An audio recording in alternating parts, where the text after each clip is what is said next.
Okay. Good morning, everyone.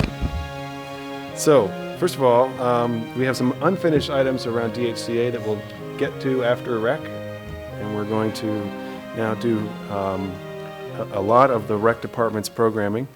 However, there is a big area of interest, Excel Beyond the Bell, and after-school programming and youth programming, and there's several items that we'll take up on May 1st. For that. So today is not going to be Excel Beyond the Bell, although because everything is together, we'll be talking a little bit about programming that touches in those areas, but the big conversation about EBB will be on May 1st. And we have some proposals from council members around hours, which may or may not be in the packet, as well as passes for MCPS employees, for rec facilities. We have a proposal from several council members, Mr. Albarnaz, myself, Mr. Jawando joining us, around a Skills for the Future fund, and we will take that all up in due course. So let's and we're going to talk a bit about the CIP today, and especially the KID is going to be one of those items. It's in the packet. Yes. So, great. Let's proceed. Welcome to Robin Riley, our terrific director, the department, who I think this is your first budget as director now. It is, sir. And we're delighted you're here, and Adrian Clutter, who does a marvelous job. And I think that I'm going to embarrass myself, but that must be Charlotte Keys. Thank you. Deborah Lambert. Thank you, Deborah. You looked very familiar. Faces, not names. That's my problem. Okay. And I don't see Dyson Asant, but they might be. There's Asant. Sorry. Faces and names. Well said, Mr. And is that Miss Keys? Ah, ding, ding, There ding, she ding, ding. is. All right. 1 point for the rookie. Okay. Yes, indeed. Okay. Vivian. Okay, so for fiscal year 20, the executive is recommending total expenditures of $43,611,916. It's an increase of $4.8 million or 12.45% from the fiscal year 19 approved budget. However, council staff notes that a significant portion of this increase, $3.6 million, results from accounting changes related to the department's Recreation Activities Agency Fund. The tax-supported expenditures are recommended to rise by $1.2 million or 3.2% from the fiscal year 19 approved budget. The corrected table that I actually put in front as a handout for you is a corrected table that's supposed to be on page 2 of your packet, and it provides comparative information on expenditures, positions, and FTEs from fiscal year 18 through fiscal year 20. For fiscal year 20, there's a recommended increase of 2 positions and a slight decrease in FTEs of 0.45 FTEs. The executive's recommended adjustments are shown on the table on pages 2 and 3 of your packet. The funding for the Wheaton Community Recreation Center is the only recommended program enhancement for fiscal year 20, though there are several, again, proposals from council members that the committee will be looking at. Council staff notes that the 4 largest budget increases amount to $1.8 million, or 84% of the total increases of $2.1 million for the department, and they're attributable to compensation adjustments, opening the Wheaton Community Recreation Center, and annualizing program and personnel expenses that were started in the previous year. Okay. In order to provide these proposed increases, the executive has proposed numerous reductions to service and other savings. There are 19 reductions totaling $905,996. Although the department has identified reductions that would have the least amount of impact on users, a reduction in services is unavoidable given the magnitude of the fiscal year 20 budget target. Council staff believes that these numerous reductions, compounded by reductions taken in prior years, has reduced the department's ability to carry out its mission. And although the department has been increasingly called on to serve vulnerable and at-risk populations in recent years, it is mandated to serve all residents in the county. The council received testimony and correspondence from constituents requesting that the council restore $900,000 to reverse proposed reductions to the department's operating budget. So going on to budget expenditure issues, council staff provided an update on staffing in the recreation department. The committee had discussed, as part of the fiscal year 19 savings plan for recreation, its concern about adequate oversight and administrative functioning of the department, and did not approve to hold certain positions open.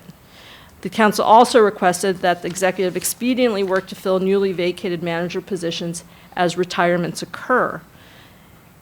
Although the department has moved forward with recruitment, total vacancies have grown, and there are currently 15 vacancies, 4 more than what the committee heard about in January. Council staff understands that challenges in working with the new HR system, which is not isolated to recreation, have slowed recruitment, as have limitations of existing administrative staff. The department notes, and council staff concurs, that there are some opportunities in the midst of this change, though, and as there are growth opportunities for staff with this turnover, as well as the department's able to now to take a look at how it delivers services and make changes that could be potentially more responsive to community needs. The committee may want to hear from executive staff how it plans to get its vacancies filled expediently and whether there are any supports that would help them fill vacancies more quickly, whether it's from the department's budget or perhaps through support through HR. And given the significant an increasing number of vacancies, the committee may be interested in receiving a mid-year staffing report from the department. All right, let's talk about this. So, how many vacancies do you have, Director Riley? Currently, we have 14. We are 14. In the process of several of them and backfilling them. As everyone knows, we had the NFL draft yesterday, and I was able to actually offer up a trade yesterday, so I am actually going to be able to fill one of my M2s through a lateral transfer, and that'll start. Oh, so I get to keep my job. You do, All right, you do. Thanks. But we would always welcome you on the rec team, no problem. So Thought we I will was have, on Team Rec. I'm on yes, Team Rec. everyone is on Team Rec. So yeah, we'll have a new M2 starting May 12th, which will be a huge help to us. Again, several of And them what is are. the M2 responsible for? It'll be business and administration, including HR, which was filling my vacancies. old job.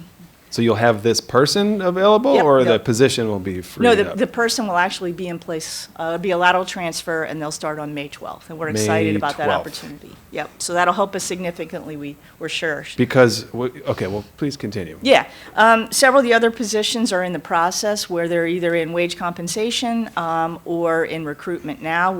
It is a long and tedious process, and we are stretched in terms of administration, but we think we're, due to some help from OHR in the last couple weeks, they've added a second recruitment specialist to help us manage this. We feel like we're a little better off than we were several weeks ago.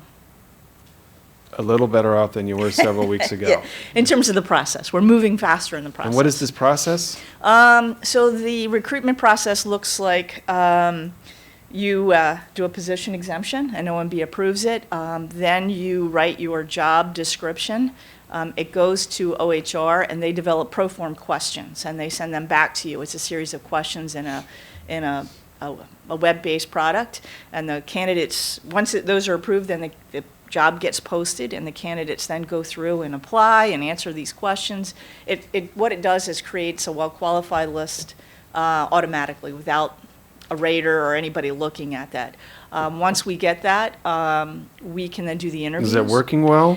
It's not, I'm not a fan, I'll be honest with it. To me, it lends itself to getting candidates through who might not always be the best or So the the most well-qualified experienced. is not so much. Correct. Oftentimes. Is there a way, oftentimes? Yeah, oftentimes. it does get challenges, and you have to work through that well-qualified list before you can get to the next level, the qualified after review, in order to do the second round of interviews. Once you figure out your candidate, you have to do a wage compression chart, which just lists all the candidates, or all the current positions that you have within that classification, what their experience and salaries are, and then it goes off to wage compression, and they review that. So for every position you want to hire, you need to hire 2 more people to figure out how to hire the first position. Sometimes it feels that way. Like a Ponzi scheme. Yes, it is challenging. It is, indeed. But again, OHR has been really helpful in helping us and supporting us. They've helped expedite several candidate postings that we were sort of lagging behind in, and so it is getting better. It's just been a very Is slow there any kind of process. waiver process that departments can have to not have to grapple with that for, Not that I'm aware of. no? No. OMB, is there any kind of waiver from this particular HR headache? Not from OMB's perspective. These are all OHR processes, except for the very beginning of the process, and I don't think OMB is the holdup. No, it isn't. Right. You've allocated the funding, right? From your perspective, Correct. It's a pretty easy process at the beginning. It's what happens after that that is not as fast as we would like it to be. so is this is an OHR system challenge? You guys have talked about it at GEO. Mr. Friedson. Yeah, I was going to ask about it, so I'm glad you brought it up. We talked about this a bit in government operations. I think we're going to have a more robust conversation about it. I think some of the challenges, not just the administrative burden with how long it takes and how much staff time it requires just to fill the staff time that is needed, because there are vacancies, and we have vacancies that are, throughout county government, which is really concerning to me. We've allocated the funding. It's earmarked to provide services to residents, and we're not providing it. And we're spending more time figuring out how we provide it than providing it, and that is, I guess a test case in government inefficiency, but not exactly something that inspires confidence from residents. So we've got to solve this problem. I don't think it's unique to REC. I think every department is struggling with this, and my understanding is it's also the system itself. We have a new system, and when OHR was describing it to us, they were talking about the training that is needed for the applicants, not the staff. Yeah. And my point is, if you have to train an applicant on how to apply for a job, you're not going to have an applicant for the job. Right. Because 1, we don't know who the applicants are until they've applied, and 2, I can speak for myself and say I wouldn't apply to a job that somebody had to train me on how to apply. It would be a little window into what my life was about to be like in this job in terms of administrative bureaucracy and wanting to help people, wanting to serve people, wanting to do all the things that we want people to do in public service, and creating that obstacle is a huge challenge. So I'd love to follow up on this and get your perspective, and I think we do need the using agencies perspective when we discuss this with OHR, because our residents are the customers, but for OHR you're the customer. Right. In many ways, and our employees are the customers, and we need to make sure that we're actually doing what customers need for you to be able to do your job, and that's pretty concerning. Could you mentioned that the M1, I'm glad your position is being filled. I hope they can fill your role as ably as you filled Mr. Albernez's role. Thank you. I think it will be difficult, but I'm glad that we have somebody filling that job to take some pressure off of you, so we can actually get to the work that needs to be done in an efficient way. Where is, you said it's a lateral move. I was thinking like maybe Dwayne Haskins was going to work in the summer before training camp started, before reporting to Ashburn. Yeah. Perhaps he was going to be an M2 in county government in the rec department. It is. Football humor is not allowed at the Fed committee, I'm sorry. This is a great local talent who is now going to stay locally at the Bullis School in District 1. Terrific place, by the way.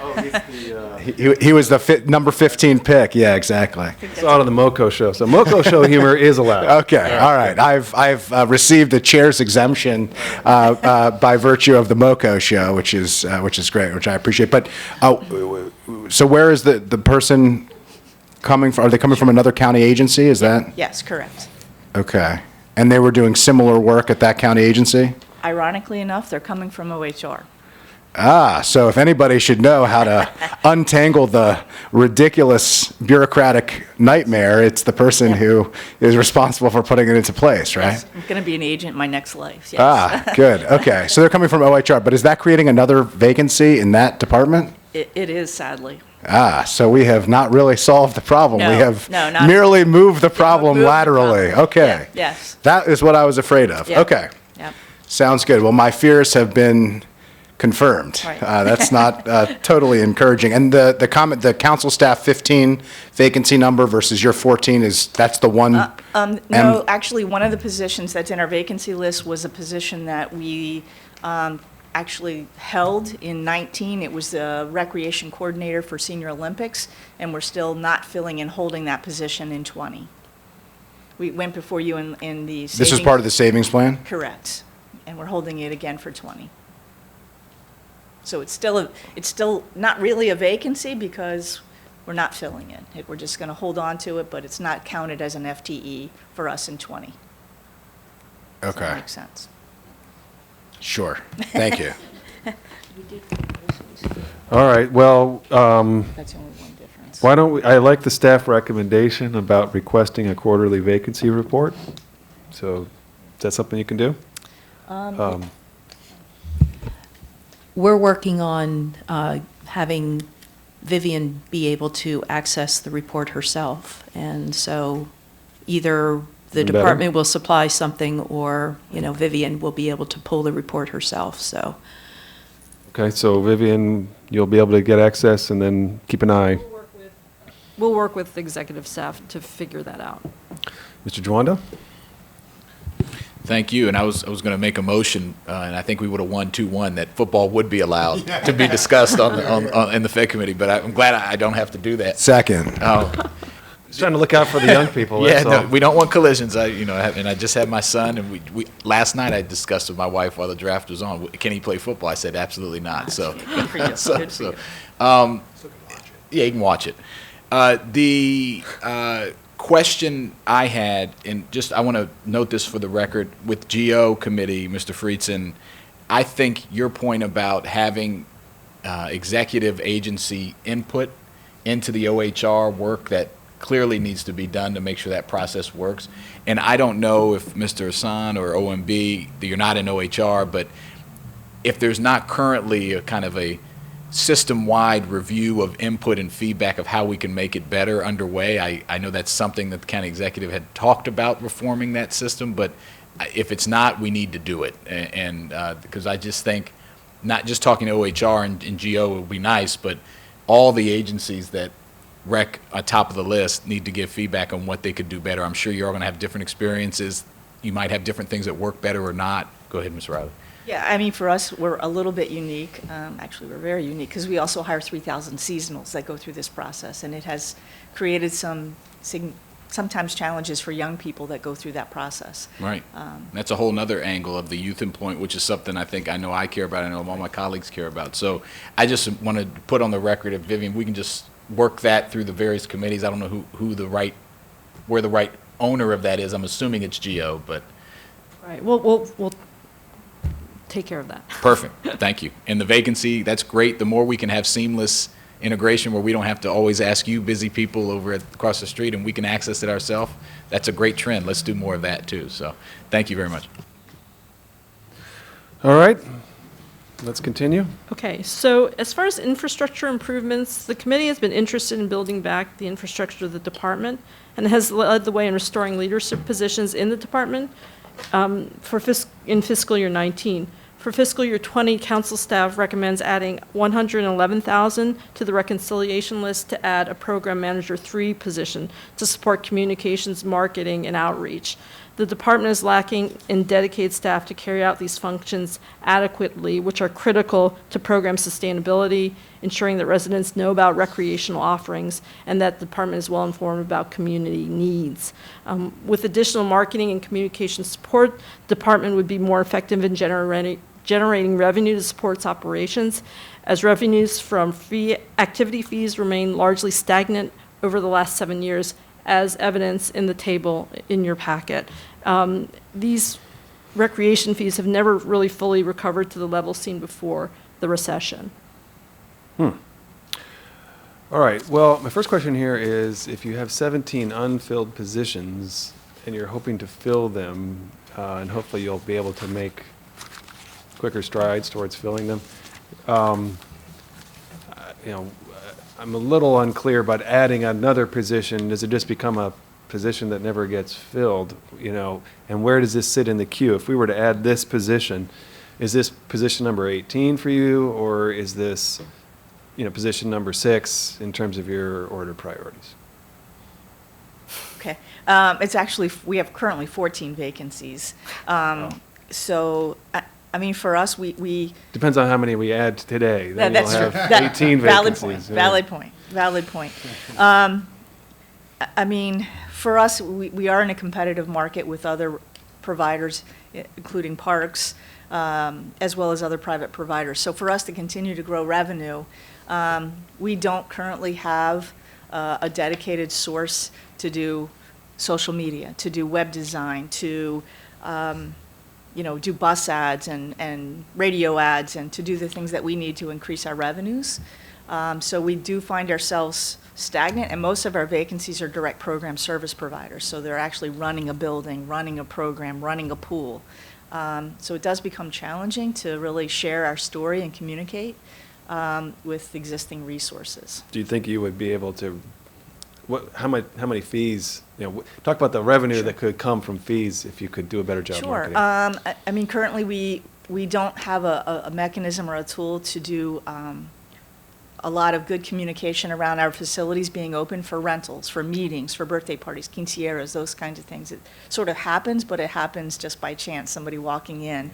There's not a broad marketing plan for that. Beyond our recreation guide, which now we're reducing half of that publication because of the cost, we're cutting it in half. It's even going to be more important for us to share our story, to sell our classes and opportunities. I think our sports programs are also starting to see that we're not communicating, we're not competing in the market with I-9 and COA and some of those other private providers. And I think a lot of it has to do with our communication that's just not solid right now. Okay. If we add the position, does it have to be number 18 or number 15, or do you have flexibility as to which you hire on? All the ones that I currently have, I have to have, just because they provide direct service. So this would probably, depending what else you add, it might be at the bottom of the list. Okay. Comments, Mr. Friedson? Yes, I agree with both the department and staff and the chair. One, I think this is a need. I mean, clearly you can see as the huge cuts were made during the depths of the recession, we haven't recovered revenues from that, and I don't think those are unrelated issues. I think they're directly tied to one another. And but at the same time, I am a little bit uncomfortable adding positions, and I think we've been doing this and being requested to do this quite a bit, where we're adding positions when there are vacancies and we're having issues. And I think we've got to solve some of the issues with the vacancies before we are adding positions. That said, I understand the need, and you have to let people know about the department so that they use the department, and you can only do that with people in place. I'm just wondering if there's been any thought to contracting these services. I mean, these seem to be some of the more obvious potential opportunity for contracting of services. I mean, there are lots of companies that do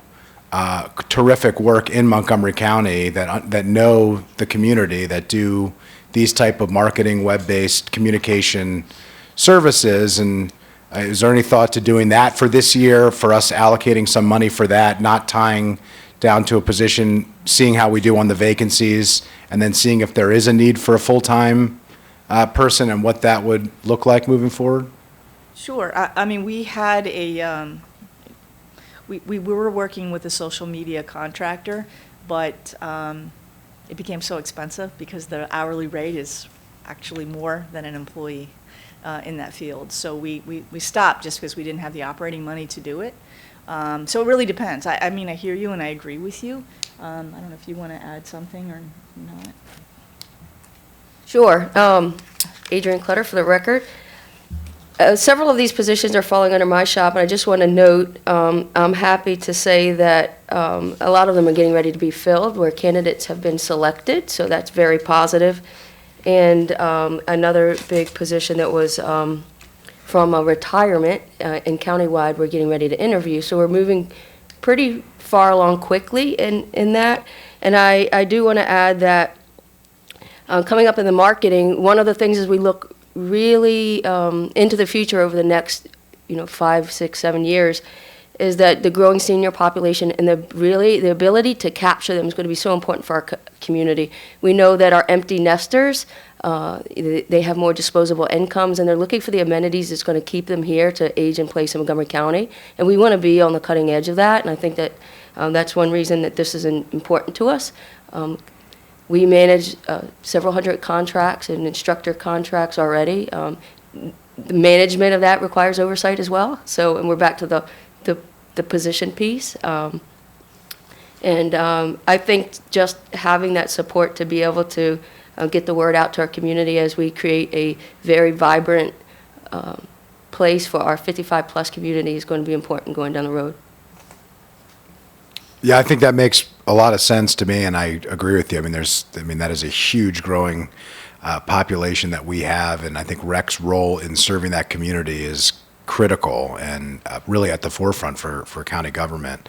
Quite honestly, I think my only concern here, just as Chair Reamer mentioned, is we're talking about we've heard a lot about the restructuring of government and making it less, and we have the county executive has proposed as part of his current restructuring to add 90 new positions, which we have to pay for in perpetuity.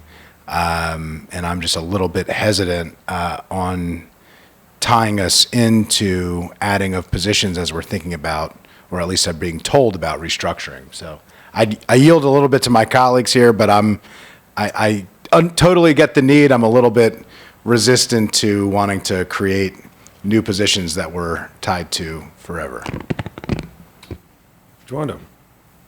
Thank you, Mr. Chair. And can maybe I understand Councilmember Friedson's concern, and I share it holistically, as we both came in with, I think, a mandate to do better with how we resize government and be more efficient, and I think people want that, but they also want quality service.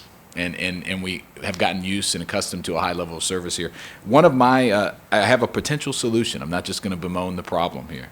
I'm going to later introduce a proposal to add expanded hours to 6 high-need rec centers for the evenings on Fridays and Saturdays. But as part of that, in conversations with you, we had discussed adding a recreation supervisor in the office of the director who would work with center-based staff to implement high-interest activities, and then also target specific needs of the surrounding communities. So to me, that kind of sounds what we're talking about, like what we're talking about here. And I would imagine if you're targeting high-interest communities and need communities, you're going to need to market what you're doing. Is it a possibility with this new FTE to kind of split time and combine and have this person work on social media? I think they go hand in hand, and for me, it seems like that in order to do their job, they would need to be marketing in a great way. Is that something that would be possible, and we could cut one and combine these two? We could certainly try. Normally, the classification for a rec specialist doesn't necessarily include that skill set. So when you're recruiting and trying to hire one, I think lots of people today have taken on social media in their own personal life and professional life, and can A lot of obviously young folks that could do this aptly. Absolutely. I totally don't So- disagree with you at all. But I think the challenge is just finding that person, and depending on the scope of what they do, which I have great hopes for them to do, it might be a little challenging to reach into the other communities as well. Okay. Well, so But I respect what you said in terms of, would you be willing to try? Absolutely. I guess that's my question. Absolutely. And I'd be willing to help you try to find someone. I know, I think you're right about I-9. You and I have talked about Yep. youth basketball, for example, with Yep. my daughter and others. I think we were grossly underselling the Correct. cost and quality of what we offer versus some of these, other Sure. providers who I'm sure are doing a great job, but we have great programming. So, Yep. so I don't know, I'd propose that. I know we're not at my amendment yet, but maybe that's a way we can try to not add a full 2 FTEs, just 1. I agree. Okay, well, this kind of gets into the question I was engaging on earlier, which is you've got 14 positions. You're going to be proceeding to hire many of them. Perhaps you'll get through them all. To Mr. Jawando's proposal around hours, is it really the case that you would have to have a 15th position to support more hours if we're able to add hours? Or can one of those 14 go to that? What are the 14 for? Yeah, the 14 current ones are in direct programming already. So running a pool, working as an assistant to a rec center, a rec specialist at a community center. That's not in those 6 that are extended hours. We have a manager in countywide programs who oversees camps, classes, sports, both youth and adult, therapeutic recreation, and senior trips. That's a big portfolio. And So you're saying these positions all have very specific assignments. assignments? Yeah, and while adding hours, I think is especially critical in those vulnerable communities to have the access for young people to come in and be in a safe place. We have found traditionally that it really is helpful to have some type of programming element there, not just have drop-in. I've been around a long time, so some of our most successful programs that I can remember when I was a rec specialist working in sports at that point were things around midnight basketball.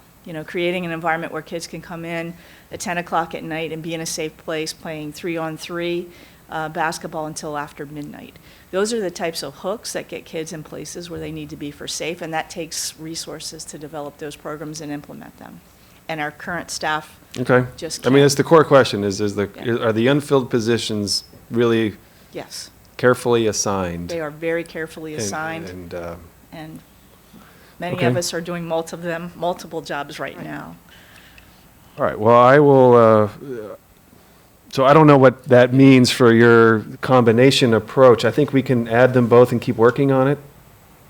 Yeah, I think I was saying not adding definitely keeping the 14 that you need, because some of what I'm hearing here is that you were one of the most hard-hit agencies post-recession, and you still haven't recovered.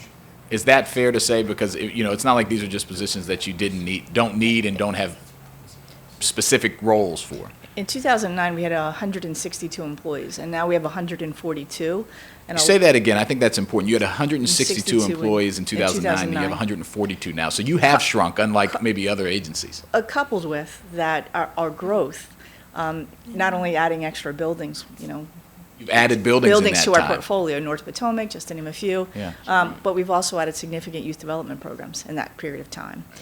So those staff resources that add to the 142 have gone to those programs, not necessarily to core programs in other places. So that you're still, these 14 positions are still kind of a leftover, you're still recovering. Even if you add them, you still won't be at the number you were at pre-recession. Yeah, we have one. With new buildings. We have one M3 position who oversees 21 community recreation centers. Wow. In 2009, we had 5. Right. I think you're in a different boat than maybe some of the other agencies that weren't hit as hard. So I think they've been doing what people talk about, which is how to do more with less. yeah. There's a cost to it as well. You're not able to implement programs the way you'd like to, but you're also, stretching and stretching and stretching. And I think sorry to interrupt, but also I think our demographics of our community are changing. Well, I was going to say, the school enrollment today relative to FY09, was that when the position comparison was from? Probably 20,000 more kids in the county school system, maybe off the top of my head. And expendable income is changing as well. And they're lower income kids. Probably, the net growth is probably completely lower income kids. So, they need it more. So, and just to be clear, and I'll wrap up, I know Councilman Friedman wants to, I'm happy to add the 14 and this position and mine. I just was trying to be responsive to What about mine? Are you committee. going to be happy to add mine? Well, we haven't gotten there yet, but yeah, I think, in your case, more is more, and you guys have been doing great with what you have, and so, but, I do think I am open to this combining of the social media and in the position we've worked with you to propose. I do think there's some synergy there, but I'm open to adding an extra one as well. So, would defer to my colleagues, but. I wouldn't recommend that we allow the agency, the department to sort of figure out how to assign roles. I mean, if they, I don't know. I think it's, as she said, the director said, if you want to recruit a social media expert, you're going for that. So I would, yeah. Okay, Mr. Friedson. So the communications person that we're being asked recommended by council staff, was that your idea? Did that get cut by the county executive? Is that our idea? How was the baby born? Well, you're getting into existential questions about the budget process here. Well, I think it's important because if you're telling us you desperately need this, then I'd be more sympathetic. If it's us telling you that you definitely need this, then I'm going to say, let's pick one item or the other, and let's not create two new positions. And if you, over the course of the year, want to come back and ask for another position after we've solved the HR challenges that we face, and based on your wizardry and superhuman talents, are able to fill all these positions and get out as much work as possible, then I'd be more than happy to entertain it. I've become quite the tweeter. I think if I follow you on Twitter. You do a great job. I think if I had a choice, I would pick a program delivery service. That makes the most impact to our community. So that would be Great. my choice. All right. So I totally agree with the poor Vivian's upset over here. I know she is. I don't want to create any infighting, but my view. You got the mic, sir. I think that, again, if you have to make a choice between program delivery and how the department functions, everyone's going to pick program delivery, right? Because we want to make sure that there's people directly serving kids and everyone else. But my concern is, again, the infrastructure of the department and how it runs, and how we serve those programs, how we have people deliver programs, is impacted by the infrastructure. So I hope that it's not a choice between one and the other, and that's my concern. And I feel like, folks, when we talk about the Recreation Department, my sense is, having worked with them for many years now, they're stretched very thin. And Ms. Riley is one example. She does, and she has been doing, many different jobs. So can I pause you here? Because we've had a lot of conversations over the last couple of years about programs as we've added them. And Vivian has made the point all along the way. She's sort of taken on this task of figuring out what is the administrative capability at the department, which was gutted, and bringing forward to the council proposals that are necessary from her analysis of the department's functionality. So it's not the first time, and it's not going to be the last time that Vivian's going to bring a position. She's even done it as we have added EBB programming. Vivian has made a big point that you've got to add staff to support it. I'm not opposed to the idea of it coming from council staff. And I appreciate that, and I appreciate the fact that you've been an advocate for rec, because frankly, the recreation department could use some advocates, because you've taken it on the chin. I mean, let's be honest, most of the disproportionate amount of cuts that have happened in county government have fallen onto the recreation department, which is being asked to take on more and more responsibilities for our young people, our at-risk adolescent youth and our seniors and new facilities. So I appreciate it, but the idea that these aren't choices to me is just not accurate, because everything we do here is a choice, and we have to figure out what to do with a limited amount of money. So my view is let's get the positions filled. I am totally good on increasing the hours. I think we have to get the service back to what it historically has been, and make sure that we're serving folks in the community as best as we can. But I do think we have to make choices here, and my view is let's do what the department prefers. I yield to you. You're the experts. I am not an expert in this, or frankly, really in anything. But I listen carefully and I work really hard. But my view is I'm a no on the communications position, but I would be willing, if the department thinks that it would have significant benefits to programming. I do take the point that you made about the 5 used to work doing the job now that is being done by 1 in overseeing these programs, and particularly to have somebody focused on the facilities that we're spending a lot of money on in the at-risk communities in the county, that I think we save money holistically, not within the department, but in the other issues that we have by not encouraging folks to do it. So I'd be comfortable with supporting your suggestion, Mr. Joando, and adding that to the rec list, both the hours and the direct service position. And I would say we hold off at least until next year to assess on the communications position. Okay. All right. Well, I'm going to support the council staff's recommendation. And I don't know if we'll be able to fund it, but I think we should try. So that's where I'm at.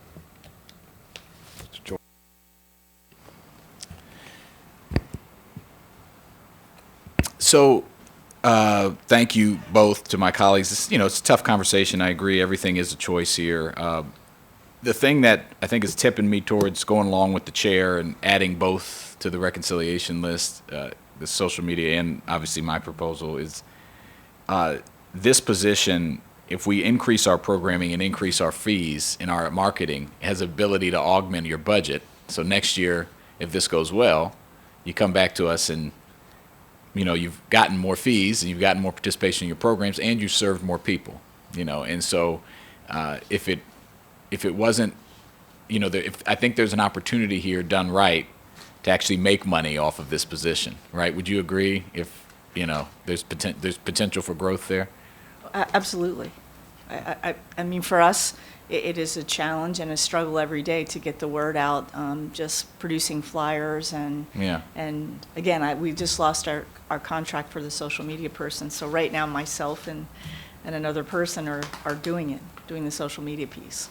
And one thing I would recommend too, if we add this position, again, you manage your own people and do the job description, but to have some level of training for everybody that's running programs that this person maybe can monitor or oversee, or there's Hootsuite, there's all sorts of things so it can amplify. It's not just one person doing it, but that everyone who's doing a program, particularly regionally, can be involved, and that you might consider a training piece for this person. But I'd be comfortable adding them all to the rec list as well. Yeah, that's a good point. I mean, you could have the each rec center could have its own character on social media. You could do a lot. Okay, let's continue. We have a committee recommendation, I think 2-1. So as we're moving on to program enhancements, for fiscal year 20, the executive is recommending reopening the Wheaton Community Recreation Center for an increase of $515,543. There also, though, is a negative $85,000, which reallocates one recreation specialist to reopen the center. It's a joint facility with public libraries, and the public libraries budget item will be considered in the E&C committee. The facility is scheduled to open is actually, sorry, substantial completion is scheduled for May of 2019 with opening in September. The hours of operation for the facility are shown on page 6 of your packet. The Recreation Center will operate 70 hours a week, and the personnel complement is listed again on the second table on page 6. Council staff does note that the FTEs for the recreation component is substantially less than what is recommended for the library component. Council staff recommends approval of this adjustment, of these adjustments, but stresses the importance of adequately funding Pilar and infrastructure again, because it makes little sense to open these new expensive facilities without the resources to adequately maintain and support them. Okay. Actually, since we're talking about expansions or, service enhancements, I was thinking maybe it'd be the right time to talk about the various proposals from council members. Okay. Let's do it. Sure, I'll go first. So the first one, and I don't know that I have the memo that thank you, is relating to, and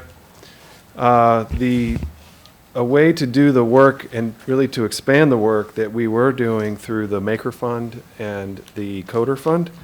A few years ago, we established these funds which have gone to support programming to get low-income, disadvantaged kids programming around the whole innovation economy, the future of work, the skills that they're going to need to thrive and to prosper in the region that we live in.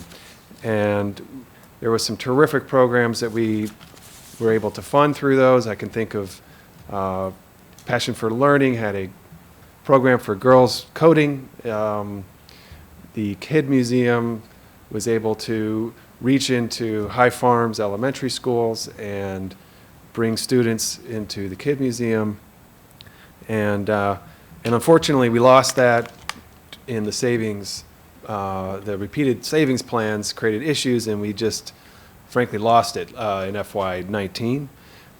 But I think the interest in this has grown. We've got Councilmember Juando joining the council, Councilmember Friedson joining the council, Councilmember Albornoz joining the council, Councilmember Glass, because he's also new.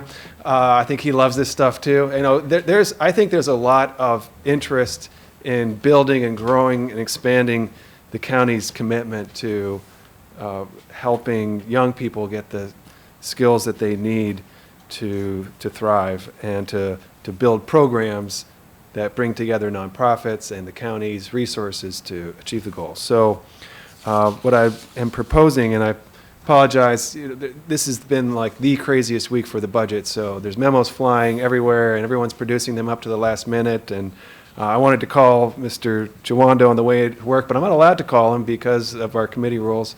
But there's a memo circulating that Councilmember Albornoz and I have signed, that Mr. Juando is signing, and Mr. Friedson's going to hit on the same theme in a moment in a different area, to create a Skills for the Future fund. And I will say I had the opportunity to talk a bit with Carl Lesser at KID about this initiative, and she suggested calling it the Skills for the Future Fund, and I think that really hits directly at what we're trying to achieve. And so this would enable the county to expand its programming for KID, for other nonprofits that work with the county, and I think particularly you've developed an approach at the rec department. So the idea is to add $500,000 on the rec list in 2 tranches of $250,000, and establish this fund, and then the rec department could provide grants and do pilot projects to help low-income youth get access to STEAM programming. Thank you, sir. So that is what I'd like to begin this conversation with. Any reaction from my colleagues? Mr. Friedson, your light is up with number 1. Yes, so thank you for raising this, and, I think this is the type of investment that we should be making as we talk about building a workforce from cradle to career. The need for 21st century skills are a core part of that, and so I am, very supportive of this, of restoring a cut that was made, I believe, in FY 18. And hasn't been restored to date. I know that there are other efforts, complementary efforts that are happening. I know the EDC has gotten into some type of arrangement with a private sector partner on coding, and I think that there are lots of other aspects that are happening, but we need to be at the forefront of this, and we should be, and I just want, I'm very supportive of it. I think that it is, critical. I think this is like reading comprehension for the future, and really, frankly, for the now. And as we talk about the skills, we were talking about every employee should know how to use social media, right? Which, 20 years ago, thinking about what we were teaching and doing a Hootsuite, I don't think would have been on it, although I will say when I was in school, the school system made us learn how to do PowerPoints, and everybody thought that was crazy, and turns out that was kind of a good idea. It really came in handy through college and careers doing presentations. But I think, as we move forward, it's probably just as important to learn how to code as it is to do some of the other basic skills that we teach in our schools. And so this is a relatively small amount of money, frankly, for a huge need in the community, not just for at-risk youth, but for all of our youth who I think they lack adequate access to these types of programs and skills. I just wanted a clarification. My understanding is the original, the FY18 cut was $150,000 for the makers and $100 for the coding. Is that right? So if we do the I think two that was the budget for those two items previously. I'm not sure Yeah. when the cut exactly happened, but it Sure. was 250 total. Yes, I just wanted to make sure if we do two tranches, which I am very much supportive of, two tranches of 250, that we don't separate one and the other. Right. We should do 150 and 100 as one tranche, total of 250, and 150 and 100. So we're not Well, choosing to fund just one or choosing to fund I wasn't, just the other. so what I was saying was let's not recreate something called the coding fund and something called the maker fund, but create the skills for the future fund. That would do both for So we'll both? do Okay. both, and then the first tranche is essentially the same amount of money as both were combined. Got And then it. the second tranche is expansion, which could relate to doing more programs this year. We're working hard on getting this new facility. If that comes through, they might be able to support that. Great, okay, so it wouldn't be delineated between which of the that's fine, I just want to make sure that we're doing both, because both are important, and I didn't want to have two items on the rec list of one or the other. If there was a cut that needed to be made, I wanted to make sure that we weren't choosing between one or the other. We were doing both, and I know governing is choosing, as I just said, but in this case, I don't want to have to choose. So I'm totally supportive, and think this is absolutely the right way to move. And I would say that these aren't even really skills for the future. They're skills that are needed desperately right now. And I think that is true of most of the things that we talked about. We talk about things as being, the future. We don't know what the future holds. We know what things are now that we know are required in today's economy and today's world. And coding is, and these types of skills are needed right now. So I'd like to start sooner rather than later. So I appreciate this proposal. Amen. Thank you. Mr. Dewanda. Thank you, Mr. Reamer, and thank you for the proposal. As you mentioned, are archaic and and not necessarily making sense. Committee rules prevent us from talking, but thank you for mentioning this. This is obviously something I care about a lot. When I worked at Discovery Communications, I worked on the Makers Fair that was there, and I know we're losing them, but we have KID and others, so that's good. So we have some things we've gained since then. Actually, in 2011, President Obama had a Skills for America's Future Fund, which was related more to partnering with industry and community college to make sure our kids have the skills they need. But obviously, very related. One of the areas was STEAM and those connected. So I think the name is great. Having worked on a previous program, and I think it's the right thing to do. And I'm excited about the opportunity to embed it and work it through rec, because, you know, one of the things we talk about when we talk about these opportunities is they're not always equally distributed. Geography and transportation can limit the ability of certain kids to get access, and so I think we need to make sure all kids have access to these high-quality programs. So would totally support my colleagues in putting it on the reconciliation list and commend you for putting it forward. Thank you, sir. Look forward to working on this as we go. No reaction is needed, but if you'd care to say anything, you're at the table, so. No, I mean, I think it's a wonderful opportunity for our young people in summer programs as well as after school. Thank you. All right, so that's 3-0 there. We'll turn to the next item. Okay, so we're moving in, oh, sorry. No, the other, next yeah. item as in the next memo. Yes, yeah. It's memo day at the Apollo here. All right, so Mr. Joyner has offered for you to go next, Mr. Friedson. You want me to go? Okay, I'll go. Thank you, and you just got it. You'll get to yours, yeah. So we've previewed it a little bit, but discussing the need to expand recreation center hours. You know, one of the things I've encountered, unfortunately, a couple times, but once on the last summer on the campaign trail was a older brother with his two sisters walking up to a rec center where I was at doing some event, and only to find out that it was closed. And they didn't know where mom was at work, and he had his two little sisters with him, and it really made me sad. They had to walk back. I think they had walked a mile or so from their apartment, and they actually sat out, and I got them some ice cream with the ice cream truck. But it's one of many examples that we don't have the service hours we need, I think, particularly in some communities. And what I proposed here is to add $205,000 to the reconciliation list to expand hours and add this recreation supervisor. To your point, Director Riley, that you need someone to have programming and add programming and reach out to targeted populations.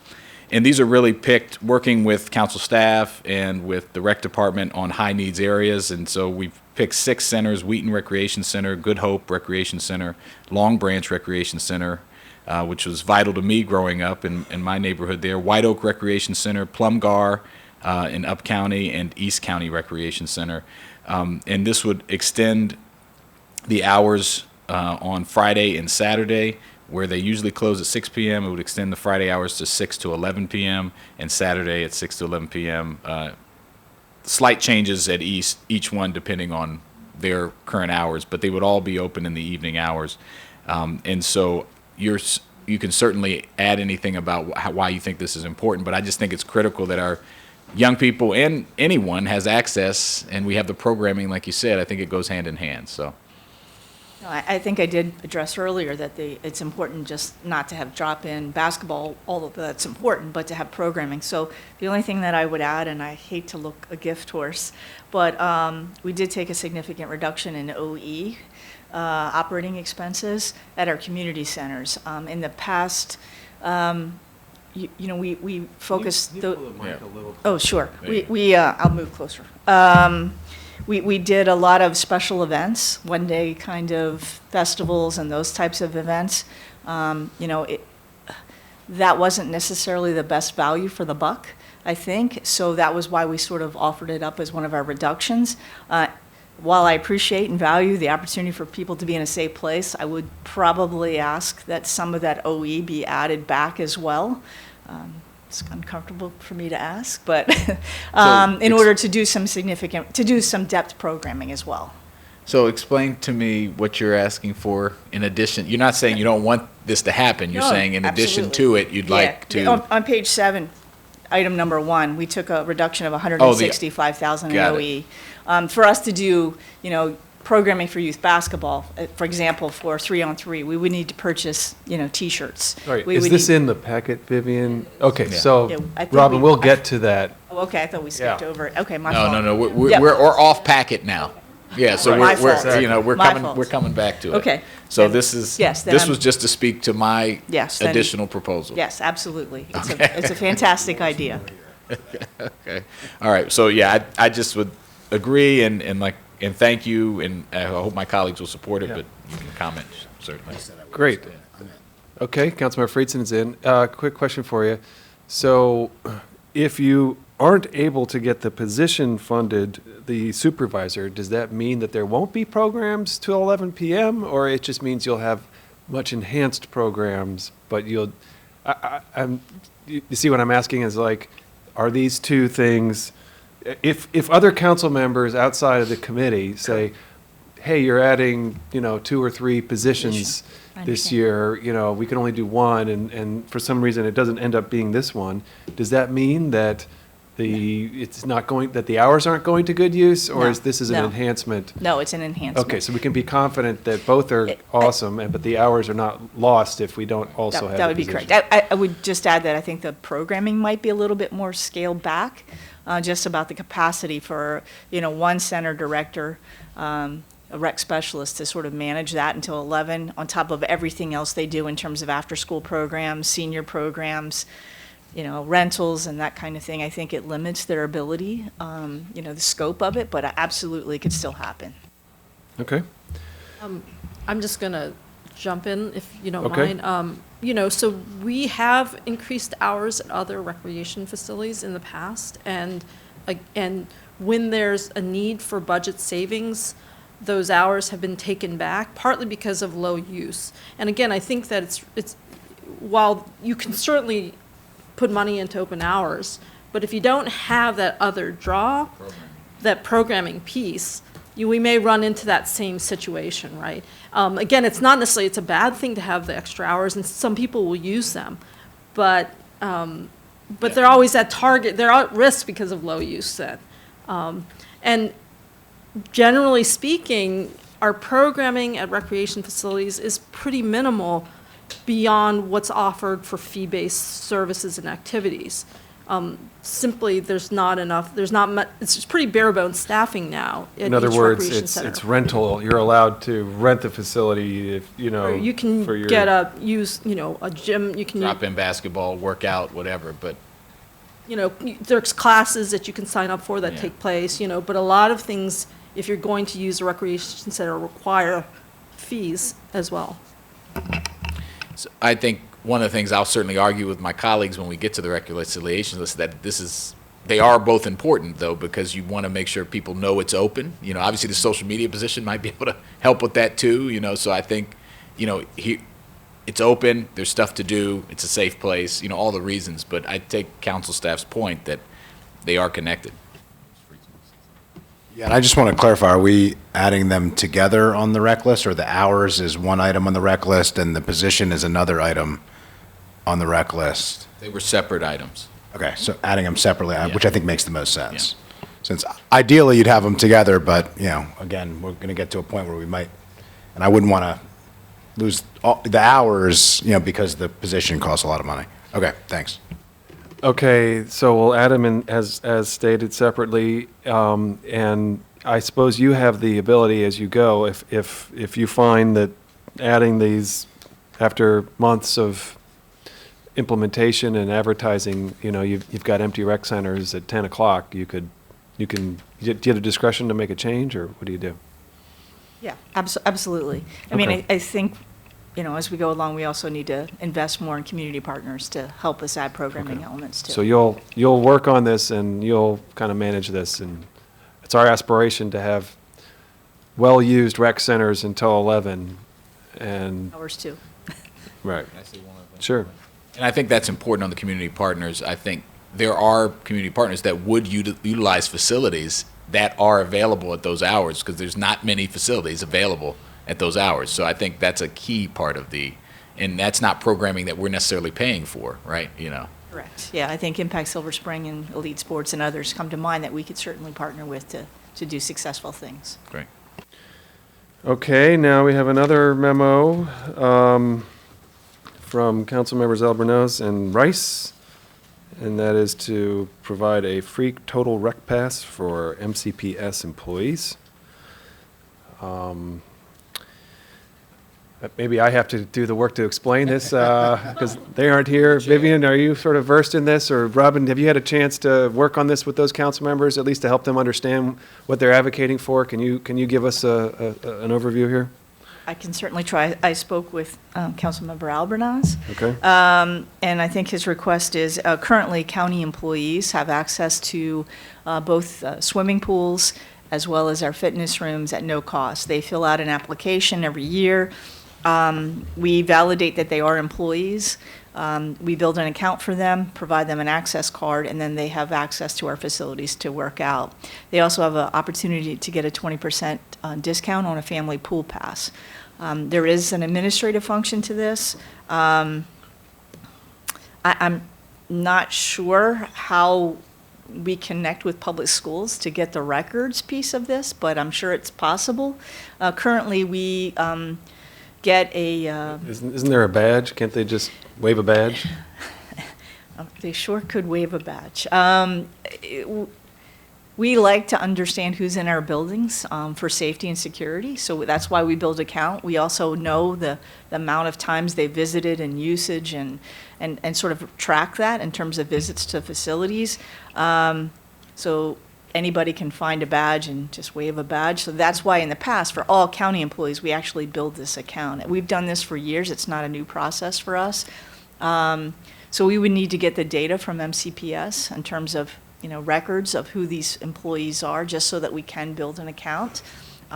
Quite honestly, it also helps us with marketing because we get their name and There you go. information and can But you won't be able to raise any fees off of this one.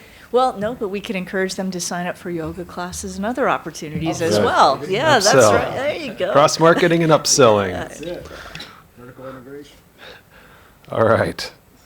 So I think we're in agreement to add this item. Any comments here? Okay. Well, just quickly, so the recreation aid, so the has two pieces to this. My understanding is $117,021, $67,021 to process the memberships through a recreation aid. Is that a new position we're talking about, or that's? Yeah, it would be a new position. It's a clerical position that helps build the account, takes the records in, validates they're an employee, builds the account, emails the customer, tells them that this is their account code and their barcode, and here's the card. So that would be a new position. The other piece of this is adding to our Pilar because of the increased usage on our equipment, our fitness equipment. The ability to maintain and buy new equipment is important with the numbers of employees that this would add to the portfolio. Well, I'm hopeful that this communications person is going to really advertise this, and the $50,000 and the need for a whole new position is going to come to fruition, because every public school employee is going to know about this great new benefit that they're about to get. I think it might take some time for this actually to take hold, but I'm fine being supportive of it. I guess the one question I would have is, does it make sense for the Recreation Department to talk to MCPS to figure out how they could execute this? Because, I guess my only thought would be, we're effectively offering a free wellness program to MCPS, which I am totally for, and think, frankly, we would save money, I hope, on the fact that having more active employees, we fund most of MCPS too, and I think this is true of the county's program, that saves us money on the healthcare end and makes people more productive at work and does all the positive things that we know that healthy lifestyles do. But, perhaps some of the administrative burden could be borne on their end as opposed to on your end. And if you can't get the information that you need, I just want to make sure that we're not asking you to do something you're not capable of doing. We're happy to reach out to MCPS HR and see how we can work through getting the, right now we get a report from Records Management and HR every 2 weeks just to validate employees. It's an automatic run of a report. It just comes into an encrypted file, and we have one staff that pulls it up and validates it. We can certainly work with them to do the same. Does it make sense at least to just get a Yeah. approve it There's a lot of work contingent? to be done here. Yeah, Yes. I think approve it contingent on getting some type of written confirmation from you that you've Sure. met with MCPS, discussed this with them, and have a specific program in place that is ready to start on July Process. 1? Yep. And if not, then we may need to revisit it, is that? Yeah. So we don't have to reapprove it, but it would be contingent upon you sending us, affirmative Process. information that this is a process that can actually work and that you're ready to take it on. I think the other challenge that I have is it's going to take you some time to hire this person, particularly because you have a queue of, I think we're running the tally up to 16 positions that are open. And so I just think understandably, as a short-staffed agency to begin with that is providing direct programming on a, skeleton crew, so to speak, there's going to be a gap, 6 months, 8 months, whatever, however long it's going to take you to find this person. And, my second question that I'd like you to address is how capable is the department in processing on, on when this would begin? And if not, should we be doing something prorated? And then, when would the implementation date for this start? Maybe it's January 1 to give you some breathing room, and then maybe it's only a half year that we need to fund in fiscal year 20, and we can look to fiscal year 21 to, fully bake the cost. So I could use a little bit more information. Sure. I'm very, very enthusiastically supportive of the concept, and I'd like to see if we could get a little bit more information on how it would actually work in reality, because the idea that on July 1 you're going to be ready to implement a program across an agency that's really a state agency, and so there are limitations of what the information sharing would be, is something that I'd like to be fleshed out a little bit. Yeah, no problem. We'll work out the process and then get back to you. Okay. Are we comfortable with that, Mr. Chair? Yep. Let's work it out. I'm on the Education and Culture Committee. We had their budget hearing yesterday, or the first one, and we talked about their wellness program. They had seen a decrease in healthcare costs, which is a good thing. So I, too, also want to know if it's going well. I mean, do we need to, maybe what are they already doing? It just seems like that kind of coordination is important before we, again, add another thing onto the list that gets caught up in the mix that might not get funded, or we don't know how to prioritize it. So Okay. just something to Sure. talk to. And Yeah. that was Nikki Diamond, and there are other folks that I'm sure you know. I know, Nikki, Yeah. yeah. Okay, we'll get back to you. All right, let's pause for a reality check here. I think we're doing well. We're going to move, we're done with the memos. Do we have? Holy smokes, there's another memo. Yeah, I can say what it is. Real quick. This I is do the have a question Clarksburg, about it. okay, Yeah. and you're on the memo. This is the Clarksburg senior, okay. Real quick. So can I think we agree. Yeah. So we have a memo here, Clarksburg Senior Program. It's from our colleagues, Gabe Albornoz and Craig Rice. It's a program that's been in existence for 44 years. It started at a time when there really were no programs for seniors. This serves the Up-County area broadly, specifically the Clarksburg area. Joanne Woodson is a longtime invaluable community activist who has been running this program for 33 years, and she is hoping to retire.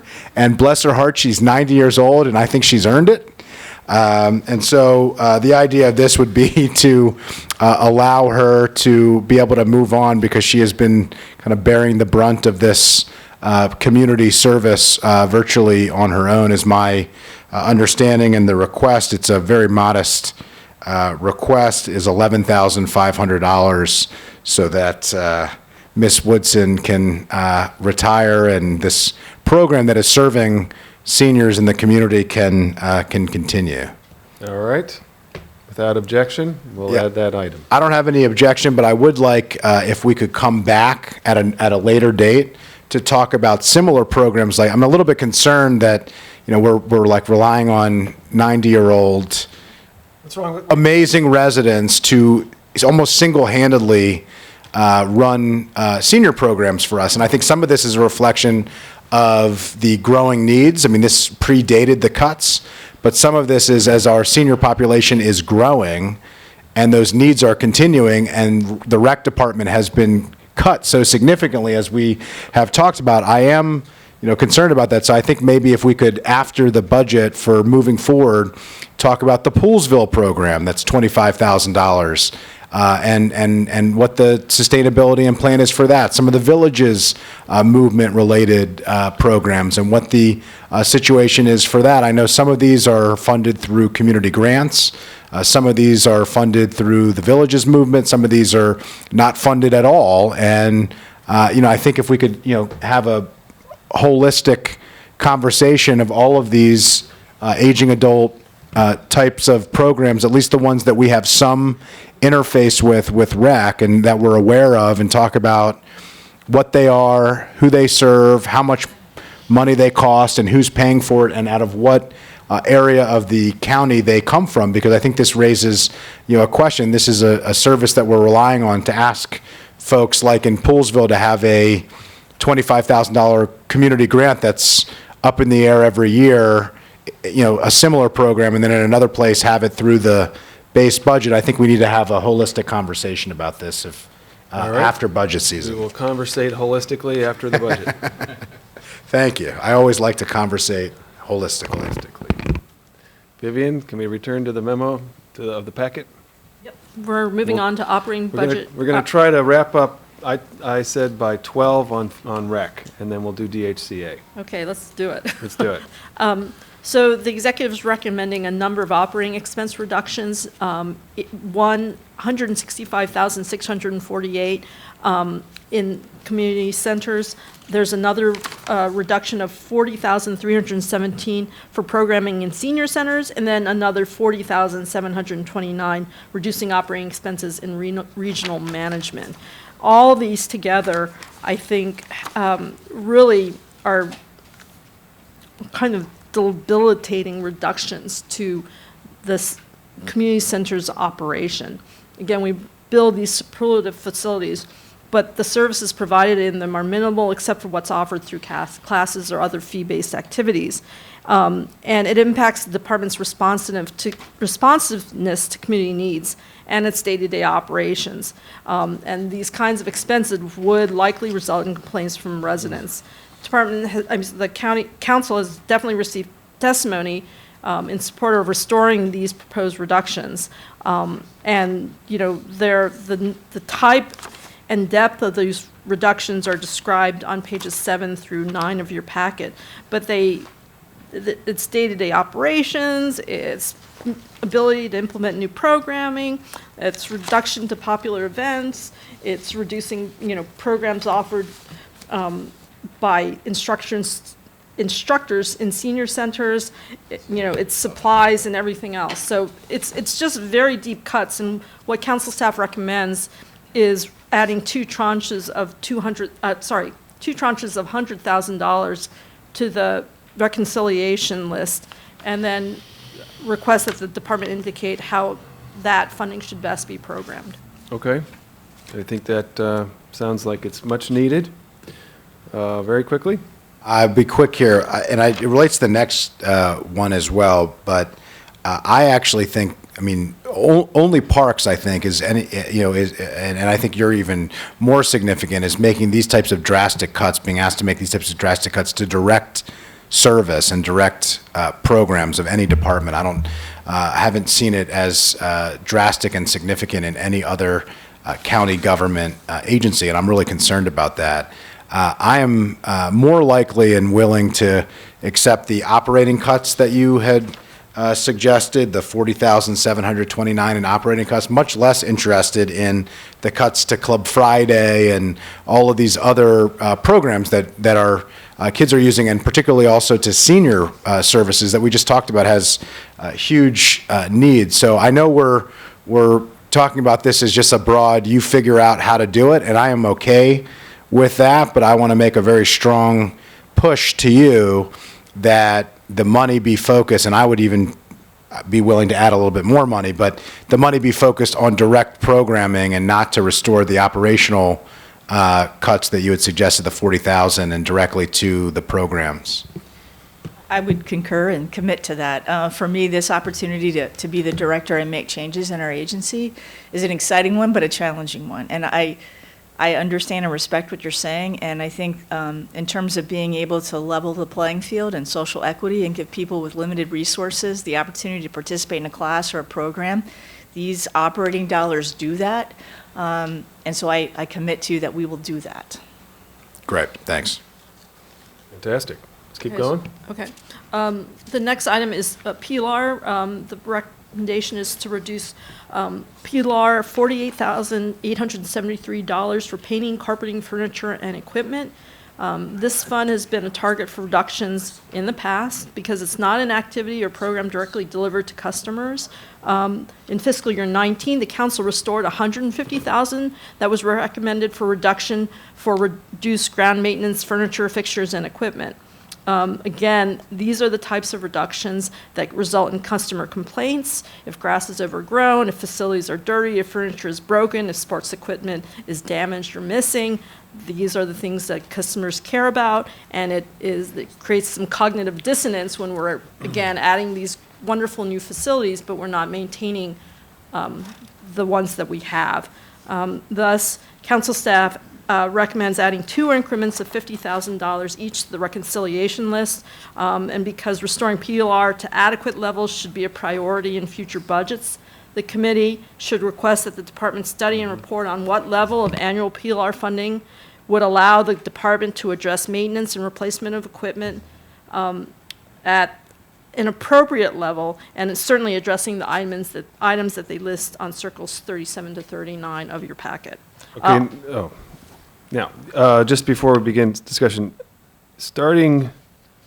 you have a number of recommendations that you accept for reductions.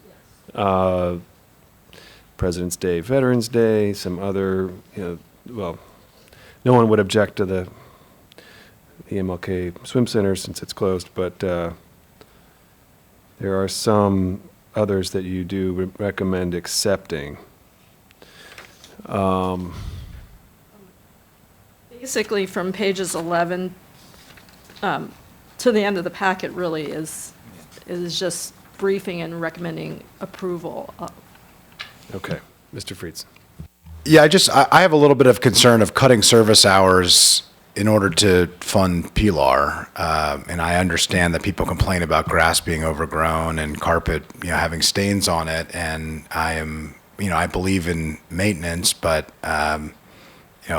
I think there's a little bit of a Maslow's hierarchy of needs here. And I would just be interested from the department whether if we were picking between restoring Pilar or restoring service hours on some of the holidays to open on the holidays based on usage, complaints, et cetera, what would be preferable? I would have to say Pilar. Okay. Then Yeah, I just- stand corrected and I yield to you and council staff who know more than I do. Thanks. Let's add it back. I think Go with staff as recommendation. recommended. Thanks. For facility hours, Your mic isn't on, Vivian. For facility hours, the executive is recommending closing the facilities on President's Day and Veterans Day due to low usage. The amount is $26,953. Let's just rip right through these. These are all non-controversial. So you're, In agreement with your, so restoring that funding? correct. Okay. No, in agreement with you on the rest of these items. So I don't, on that one, just if I could, that one, I think we're okay with. Taking. The reduction. Okay, all right. Okay, then there's the temporary closure of Martin Luther King Jr. Indoor Swim Center for renovation, $25,600. I just had a quick question. What's the timeline on that? I know that's like a big deal because it's getting a lot of use. Yeah. It's the indoor facility. The outdoor will remain open. Okay. It closes May 20th and will open back up right after Labor Day. Got it. Okay. So basically it's for the summer. Correct. Okay. Okay. All right, we've got the realigning some positions for Mm-hmm. the senior programs. Right. Well, 60 That's okay? That's okay. Okay, and then reallocate the Maryland Senior Olympics Recreation Corner responsibilities to other seniors and countywide staff. That's okay. Okay, and then there's the decreased department-wide summer program training from 2 days to 1 half-day, with remaining training held in individual recreation centers. Okay. Okay? There's an adjustment that council staff just wanted to brief you on. It's shifting funding from the Recreation Agency Fund to programs in the Recreation Tax Supported Fund, $915,000 to aquatics and $2,685,000 to business services. This is again due to changes in the way the department accounts for funds in the agency fund. All right, And the clerks, you've already talked about. got that. For revenues, total revenues are expected to increase by 8.4% to $60,304,470. Again, the amount though related to tax-supported revenues is actually a decrease of $3.45 million from the fiscal year 19 budget. Okay, And then there's a financial aid update. They will be offering $800,000 in calendar year 2020. terrific. Okay. Then we're moving on to the capital improvements program. Okay, And, oh, there you are. can we just establish this, there isn't any discussion really needed on Wall Park or South County, is there? I mean, we have to approve as recommended, but, So with South County as well as North Potomac and Western County Outdoor Pool, which transferred money from those projects to South County, the committee and the council have already discussed that program, and it's basically the amendment just reflects what exactly. you've already reviewed. That's kind of what I meant. With Wall Park, there's a recommendation, they've programmed construction funding at the later years of the CIP, and it's based on the development schedule as known, which is basically, from what I understand, we don't know yet a definitive schedule for the Gables development.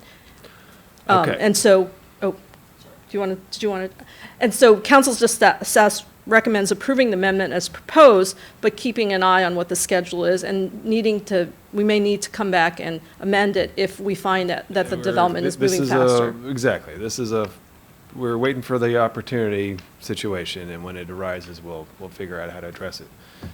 Andrew. Just wanted to clarify, because we have a commitment from, and Mr. Hassan, if you could just confirm, but we have a commitment that we've had before that you would make sure that the money is available when it's needed. The question is whether or not it's needed in FY20 or FY21, most likely. But it's most likely not going to be needed. I mean, it's most likely going to be needed sooner than what is reflected currently in the PDF. I mean, I think that is a budget move, but not a reflection on what we believe the development schedule is going to be on this property. Is that correct? Yeah, I believe that's a good way to describe it. We are continuing to work with Gables and waiting to hear back from them on their timeline. Obviously, the garage is directly correlated to their timeline and not ours. In the meantime, Director Riley is still able to operate her facility in the Aquatic Center just fine with the existing surface parking. That said, so what's shown in the expenditure schedule, we all are aligned in hoping that that is accelerated at some point. The other thing I would add is that we will come back to you with better timing, but given the fact that it's been about 4 years since we had the original agreement in place, we expect the cost to go up and the county's contribution to change a little bit. Things don't get cheaper, they get more expensive. We don't expect it to be significant, but it will be different. And so we'll bring all that back at the same time as soon as we have some clarity on the timing of the project. Yeah, I'm willing to stand down on moving it sooner to what we actually think it would be, even though that would be frankly my preference, but I'll stand down and accept the staff recommendation on this one. And as long as we have it, like we just got the commitment from DGS that the money will be available when it's needed and that we're going to move forward with a project that is critical to the Pike District. Very good, all right. Now let's go to Kid Museum, sure. So the recommendation from the executive is to reduce the total GO bonds available in this program by $2.9 million roughly to free up resources in fiscal 19 and shift $4 million in GO bonds to fiscal 20. That's based on the fact that the preferred site that was selected in 2018 fell through, and so this is mostly a placeholder project until we find a site for the Kid Museum. have DGS learn what the actual expenditure schedule is going to be. And so the council ultimately will need to see an amended PDF that will communicate not only the schedule, but the total costs, since $4 million is probably insufficient for not only purchasing a building, but doing the renovations. The mechanics of the partnership, as described previously, the council remain the same. DGS will execute an agreement with PHED based on the cost for build-out and how those shares will be aligned, and also for how the space will be leased or rented. And then the last thing council staff will say is that the City of Rockville's participation remains in this PDF, but obviously if a site is selected outside of the City of Rockville, that $3.92 million will not be available for this program. Council staff recommends approval based on reconciliation for this program. Okay, Andrew. Thank you. I appreciate and understand the fiscal constraints and the fact that obviously the FY19 numbers are not likely to be required, but I do believe, based on conversations with Kid Museum and where that is progressing, that there is a good chance, and I think we're all hopeful, that they will be needed in FY20. And so I am concerned about reducing the 2.93 million significantly, because I think that these funds could be available rather quickly. It may be a long-term lease. It may be an acquisition. I think there is a better than reasonable chance that we won't have the municipal partnership that we may have had, because that original site has not materialized as it should, and we are expanding where we're looking countywide, or where the Kid Museum is looking countywide. So I would move to restore the funding. I'm okay with moving it to FY20, but I am not comfortable with reducing the 2.93 million. I think that will make our work here, hopefully coming back in relatively short order, much more difficult, and it will be under a much tighter time frame, because once the deal is struck, and once we have a viable path for moving forward and the private parties have negotiated, we will have limited time to move forward, and the ability to make that change will be difficult. The second piece of it is, I think that this is a nonprofit, a critical nonprofit that is serving a critical need. And the way that nonprofits work is they raise money. And in this sense, we're a partner with this nonprofit in this particular deal, or would be when it happens. And their ability to raise private dollars is dependent on what the county's commitment is. And even though we all here know that we will step up when the time comes to make sure that this happens, because I think there's universal agreement on the council for the importance of this, and we have demonstrated that commitment. I'm concerned of what the fundraising, on the private side for this project, and the implications that would have with a reduction that we are showing. It would seem to the outside world, despite I think their best efforts, that the county is reducing its commitment for this project, which isn't accurate, and I think the PDF should reflect that. You had me at hello. All right. Thank you. Really appreciate your comments there, your advocacy. And I think, this is such a huge, huge issue for this county, and we really want to do something big here. Mr. Jawando. Not that I think had you at hello qualified as a second. Officially, but I'd second the motion, and I know we have our colleagues here from KID and to do great work and are doing so much already, and we're all in as the county to make sure we partner with you so you can find a great location that serves our entire county and all of our diverse populations. So I agree. We don't want to send the wrong message. We want to keep it in there, and really hopeful that we can work with you to get this across the finish line in FY20. So I would agree with my colleagues and appreciate the amendment. So just to clarify, we're going to add $2.93 million in GO bonds and expenditures in fiscal 20. Yeah. Just to also clarify, does the committee still also want that to be open to reconciliation based on actual need in fiscal 20 and other projects as Mr. Orland goes through the reconciliation process, or lock in the whatever 2.93 plus 4 is in fiscal 20? No, Lock it in. Okay. Though that last, I didn't know that was an option. it is always an option when Is there reconciliation. do you really want this, or do you just kind of want this so that when we're reconciling? Saying you want it? Or Well, what would happen is if the need in fiscal '20 arose for projects that were moving forward, it would be shifted into later years. It wouldn't remove it from the program. It would shift it based on what's needed on the GO bond level, because the GO bonds have a maximum that the county can obviously program. We want it Say locked that again, explain that So again. there's only going to be so many GO bonds available in fiscal '20 based on actual program usage. When Mr. Olin goes through the process, there may be some reconciliation for all programs that are up for amendment during this process. So I just want to, council staff is just clarifying how that is going to be communicated in this process. We want this- it in there. We want this Very in good. FY20. And the last thing council staff will say is, depending on the actual agreement and what happens for the site, GO bonds may not be available for this program if it's a lease. The GO bonds need to be used for very Right. specific purposes. And so council staff just wants to note that. But long-term lease, I mean, there are certain leases that are, and I think that can be worked out, and I think the parties are all aware. There's also some state money now that we've worked on that has impacted as well. I mean, I think everybody is aware of the restrictions for how GO bond money and other funds would have to be used. So I appreciate that you noting that. And let me compliment the county executive here. He's working hard, his team. Greg, you're working hard on this program. And, the county executive made a big priority out of youth skills. And I think the opportunity to do something big with KID is really just central to that. So I think we've got a united county around making something happen here. But at the same time, it's always a dynamic situation. So we'll see how we proceed. But setting aside more money for renovation, other expenses can only help. And we'll see if we can bring something home. There's a lot of support at the school, at MCPS for partnering with us here. So we'll see where we can bring this. Okay? All right, thank you. That concludes rec. Thank you.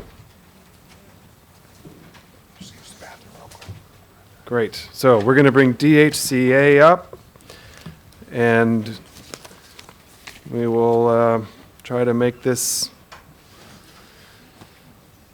well, we'll just take it as we go.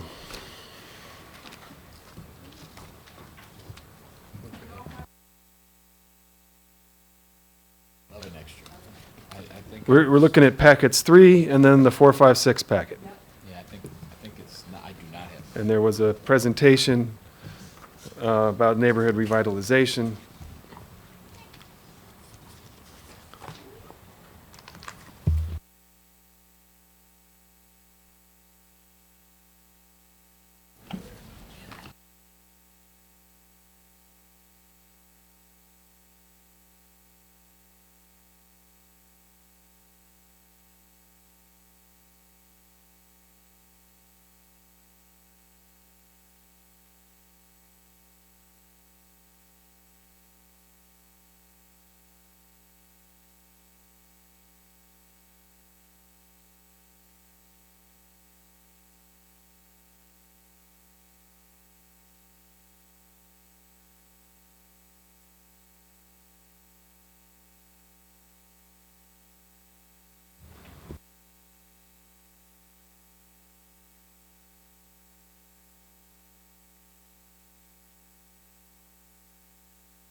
Okay. Linda, why don't you remind us where we are here? I think the first thing we're going to do is revisit the issue of the license fee, because you asked for information on that. And then we would pick up in the packet on page 12, and I think can be relatively quick to go through. But you have a little paper clipped thing I just put in front of you that Yep. says Landlord Tenant Activity Fund. So, so within that are several things, and thank you to DHCA for working on this.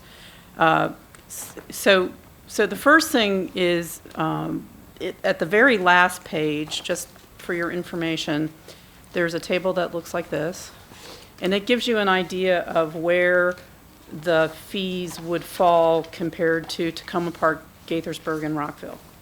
So, so I wanted to make sure that you saw that, and what you'd see Okay, wait, is so this is, yeah, what do we see here? this page at the back.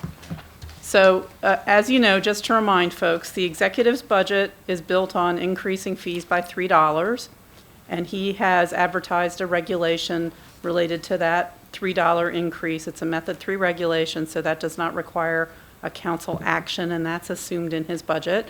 And council staff had recommended adding another $3 so that we could have 3 more code enforcement inspectors. A majority of the committee was in agreement with that, but the committee asked to come back and look at sort of how this plays out in the landlord-tenant fund, to have that discussion, and also ask for some feedback from the executive.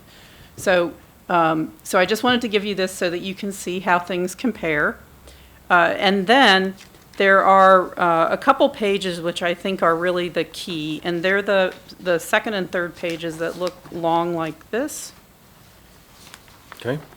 Because the key here to the fund balance and to the setting of the fees is having enough in the fund to keep the enhancements going. And this is the decision, like how often do you want to raise fees? So what you see in a plan like this is 2 things, which is sort of how does it look once you raise the fees, and you have one that says CE recommendation, and then what you'll see in FY20 is under the CE recommendation, the expected revenues that come in, and his level of expenditures would have a fund balance at the end of the first year of $393,000. But what you see is that unless you raise fees again, once you get to, and you keep the same personnel and expenses you've approved for FY20, once you get to FY25, you're in a deficit situation. The second piece of this scenario that carries through into the council staff scenario is that there are 2 pieces of this revenue that are relatively volatile. So the licensing fees are very stable, but also assumed in this is $492,000 of revenues from the vacant foreclosed registry citations and $64,000 from vacant properties. And so in that sense, you also want to be careful because those may or may not come to fruition. It's okay to make an assumption around them, but you need to recognize them. The licensing is very stable. These other 2 revenue sources are quite volatile. So in the CE recommendation, you would continue to run through until FY25 with his current level of expenditures. On scenario 2, which is the council staff recommendation, again, it would increase both the revenues and the expenditures. And again, when you get to fiscal 24 or 25, you will have to think about where fees are if you keep the same level of staffing and same level of expenses. And so in that sense, you still are taking yourself out to putting fees in place now that would be expected not to have to be changed for several years. And in FY25, what kind of fee increase would be necessary to have a positive balance at that point? Are we talking about $1, or are we talking about $10? Tim Getzinger, Acting Director, DHCA. You're talking about $1, maybe $2. We license over 100,000 units, so that just gives you an idea what we would be able to do. In the executive scenario. In the executive And then in scenario. the council staff scenario, it would be probably around $4 in 25. So that's assuming that the fee of you've given us the fee schedule, so under the council staff, multifamily, it's $50 a unit. Yes, It's assumed not to increase until, well, it's assumed not to increase further from there, but recognizing that $50 per unit, and then the others, 65 in condo, 107 in single family, so this, is not sufficient in FY '24, and it might have to go up. right, so obviously this doesn't preclude any further executive or council actions in the next 4 years. I'm not saying that, it's just under the current scenario, what you need to understand is the reason to start with a fund balance is then you can draw that down without having to worry about raising fees every year, right? You're not constantly kind of reevaluating and raising fees. And Right. so the council staff recommendation on multifamily is still below the other jurisdictions that were looked at in terms of the annual fee. The other jurisdictions tend to have, it's a higher fee, but it's for 2 years. So this is the per year cost. Okay, I also think it's a important example of how personnel costs growing over time has consequences that play out, and, you know, the biggest growth there is the personnel costs growing over time. Right. And presumably, these fees are at least partially passed on to the tenants. And so you do have, I put in front of you, in case you hadn't seen it through your offices, you have gotten correspondence from AOBA. AOBA both provided comment to the executive on the $3 fee that he has advertised as a regulation, and then also, again, on this additional $3 fee, concerned obviously about what the impacts are on. Can you summarize that testimony for me? Well, I think what they've just done is to try to say to you that this is one more increase that apartment owners and rental owners will have in the county, and in the testimony that, in the comments that they gave to the executive, they also included things about utility costs and many other costs, and that, you know, depending on the number of units that you have, this will add up to a different amount. So, for example, you know, they have a $6 increase, could be $30,000 annual increase to one of the companies that they surveyed that had the number of units that would apply. You'd have to have a that. lot of units at that point, Right. you're talking. Right. So I just do want to note that you've heard, you know, I want you to know that you've heard from AOBA, and they see this as one more cost that has to be absorbed along with other increases that I occur. mean, let's just pause there. For a company to pay $30,000, They would have a lot of units. they would have 30,000 times 50 is, I mean, and we're glad that they have $30,000 worth of fees. I'm not questioning that, but 600 600. units. So it's, you know, it's a Right. mid-size. It's not Right. It's not small, but it's not the largest. it's not a mom and pop operation. It's a real Right. significant enterprise, but it's not Southern Management, which would probably have quite a few Right. more than that. Right. So I just did want to acknowledge that since that's come into you as comment. I will say council staff continues to recommend this because I think we need to enhance the inspector complement. I have contacted the county executive's office, and what I've been told is that so far, they see no reason to object to an additional $3. They hadn't had a chance to like 100% confirm that with the executive, but the staff that I was in contact with in the executive's office said that if the council is in support of this, that they, at this point, had no objection to it. Okay. And that's critical because it would have to go through the regulation process, which the executive would have to initiate. All right, well, the committee has voted already on this Yes. item. So, you know, I appreciate that there is a consequence. I think that the positives outweigh the negatives here, and, you know, that's why I'm supporting it. Sure, Andrew?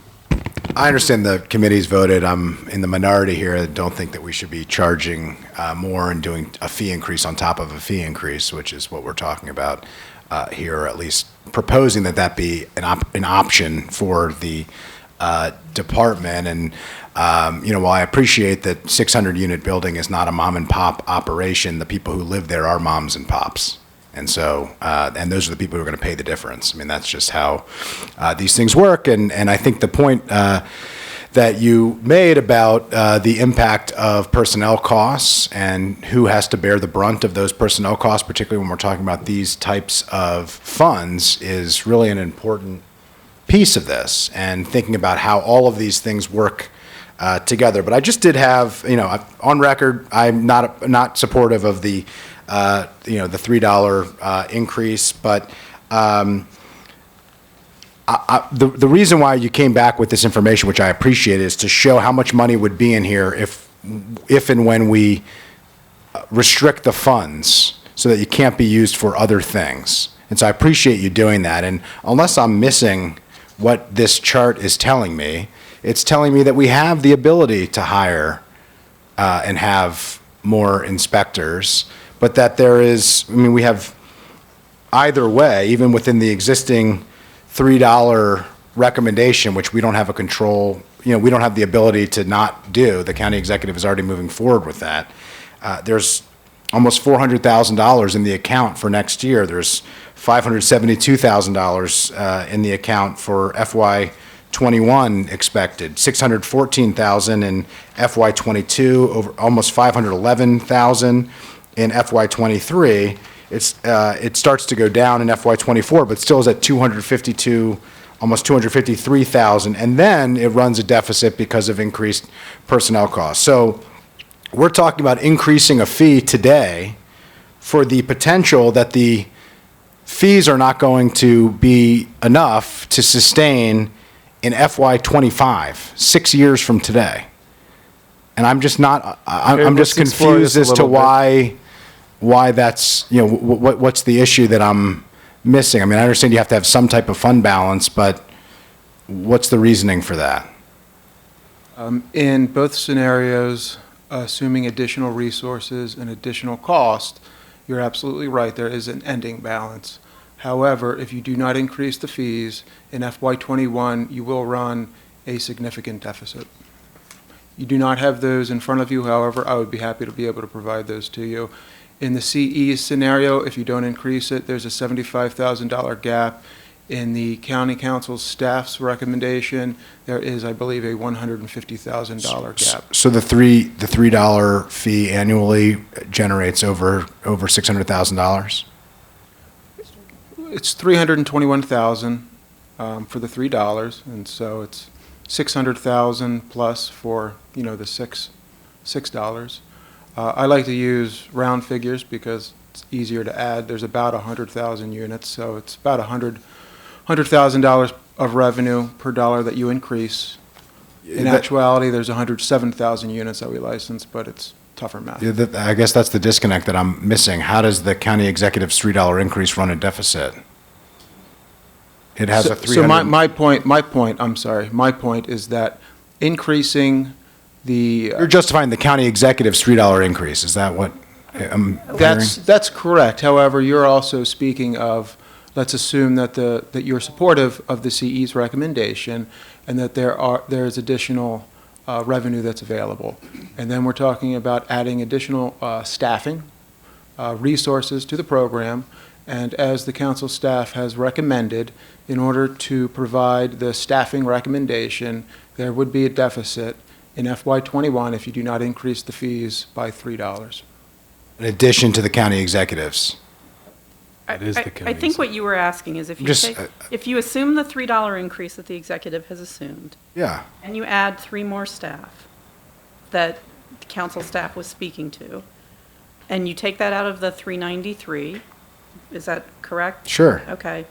Then you will have, when you have your increase, the increased cost for that complement going from year 1 to year 2, then next year you will need to raise fees to cover the cost of that complement in FY21.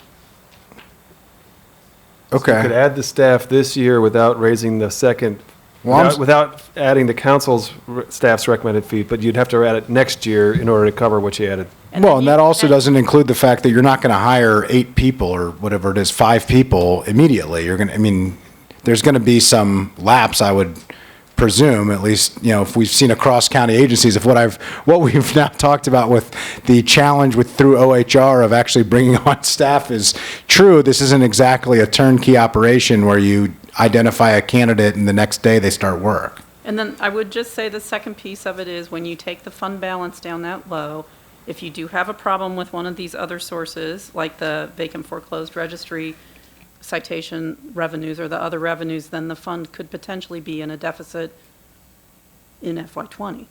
So I think that there's two reasons for fund balance that's sufficient, and one is, and this is a choice, one is to not be in a situation of having to raise fees every year, right? And planning for having that increased cost. And the second is to make sure you have some cushion because you have some volatile revenues within the total pot of money. So I think. Yeah, I just think that $400,000 and $500,000 is a pretty big cushion when you're asking people to pay additional fees in order to fund the positions that are funded through the fund. But I mean, this is. Could you phase it in by a year or something? I mean, the bottom line is you don't need the additional $3 fee to start hiring people. They're not making $100,000 each. But anyway, I just disagree with the premise of this. We're not raising fees to get the fund balance at a level that is required. We're raising fees because we're offsetting the new positions with new fees. That's not the right way to look at it. The right way to look at it, in my view, is what is the fund? What is the fund paying for? How much does the fund cost? And how do we reflect those costs? That is reasonable. What we're doing here is we've said, forget about how much money we have in the fund. It's irrelevant, which obviously it's not, but in this case, it's irrelevant. What really matters is how much do 3 new people cost and how much money does that generate? And for $300,000, that's the cost of 3 new positions. And my point is, you should start with how much money is in the fund, what are you paying for the money that's in the fund, and how much do you need to make up that gap?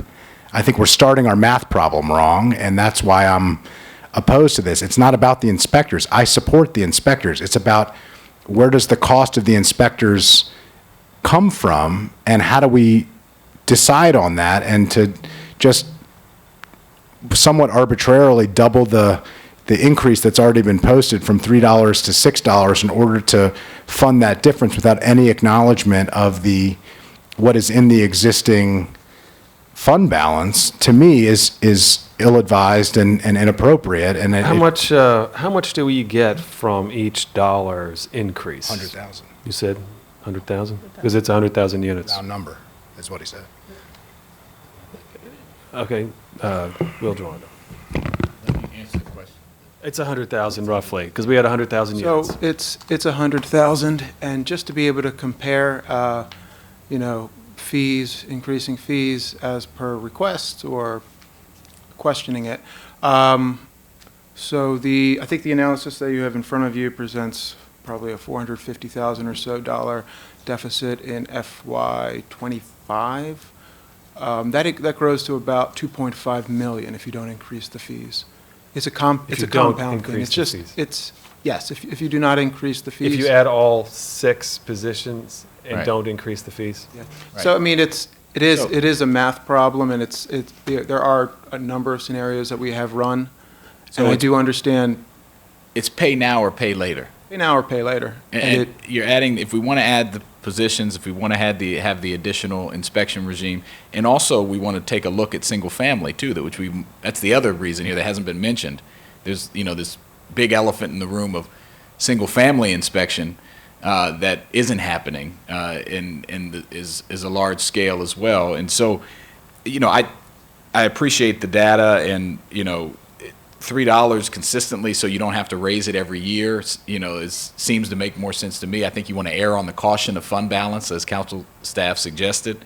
And so, again, we've already voted on it, but I think it's important to note that we've got 3 new reasons to adding these inspectors, these 3 additional. We've got the ADUs, we've got the increased interest by council to inspect multifamily properties, and we've got the single family issue that, again, with a system that's already overwhelmed. And I'd rather err on the side of having enough inspectors and enough fund balance to do that over the long term, as opposed to coming back every year and having to look at fee adjustments, because then we're going to say, oh, you've raised fees every year. Let's do it now, and then we don't have to come back to it for potentially 6 years, correct? Am I correct in that assessment, if I'm reading my chart right?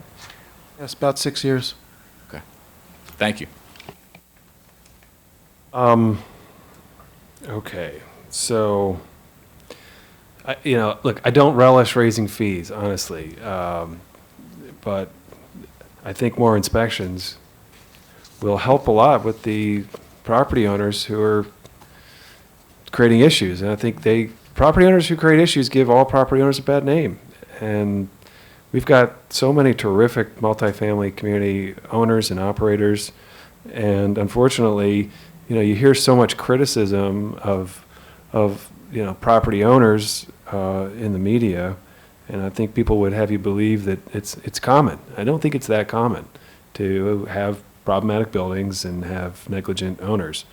And I think that the extent that we can really address that with inspection and enforcement and really just kind of improve the climate and the perception here would be helpful for everybody, even though I recognize it's an increased cost. It's how much of an increased cost? I mean, with the fluctuation in water and energy use is also, these are all within, I think, the flow of business operations here. Still lower than other jurisdictions, which was helpful too, in the case of multifamily.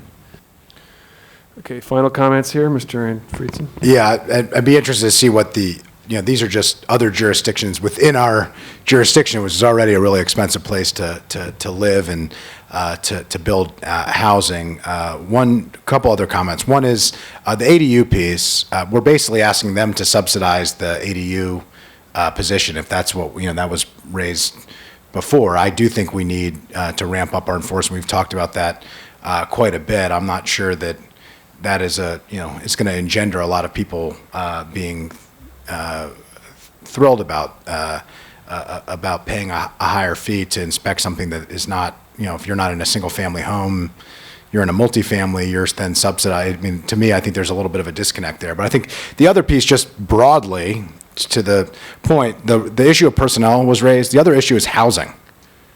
The more housing we have, the more fees we have. The reason why we have to bear more costs isn't just from the fact that we want more inspections. We realize that inspections aren't happening at the rate that they should, and that is hurting the good property owners, which is the vast majority of them, just as much as it is the residents, in my opinion.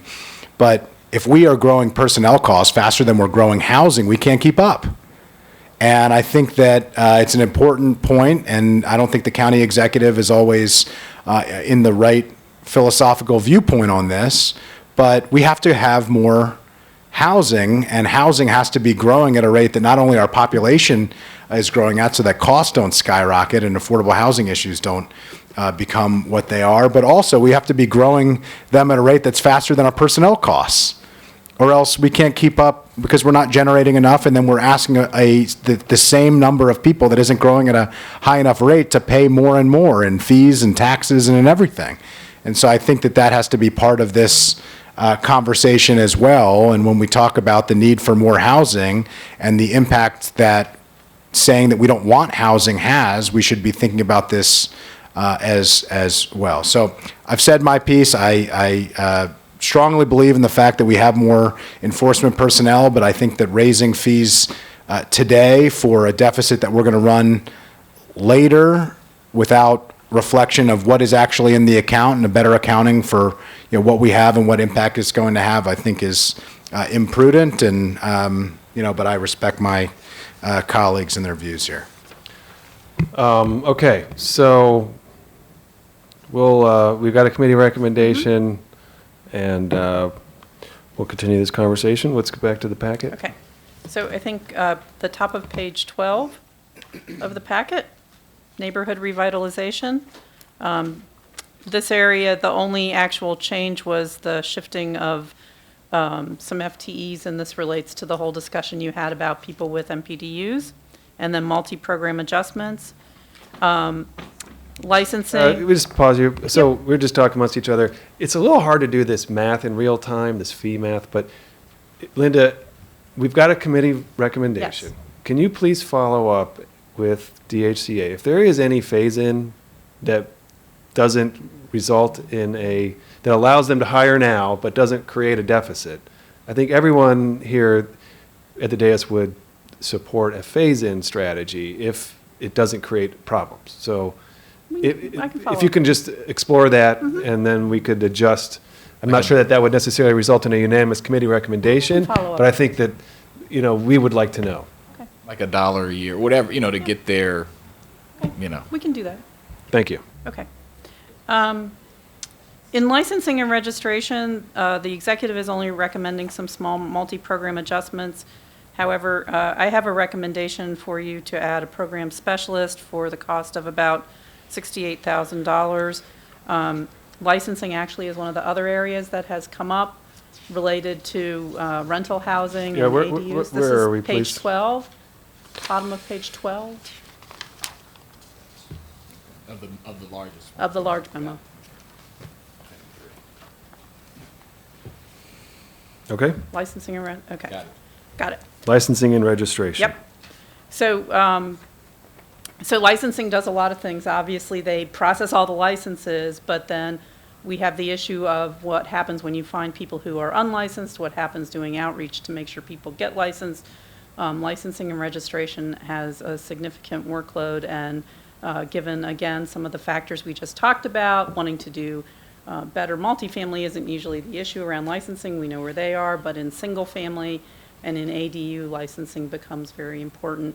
I'm recommending adding a position to licensing. This would be a general funded position, and it would be about just under $68,000. And this is part of, I would say, as you've been discussing the ZTA on accessory apartments, this is one of the areas that was identified in the fiscal impacts that the department did share with you.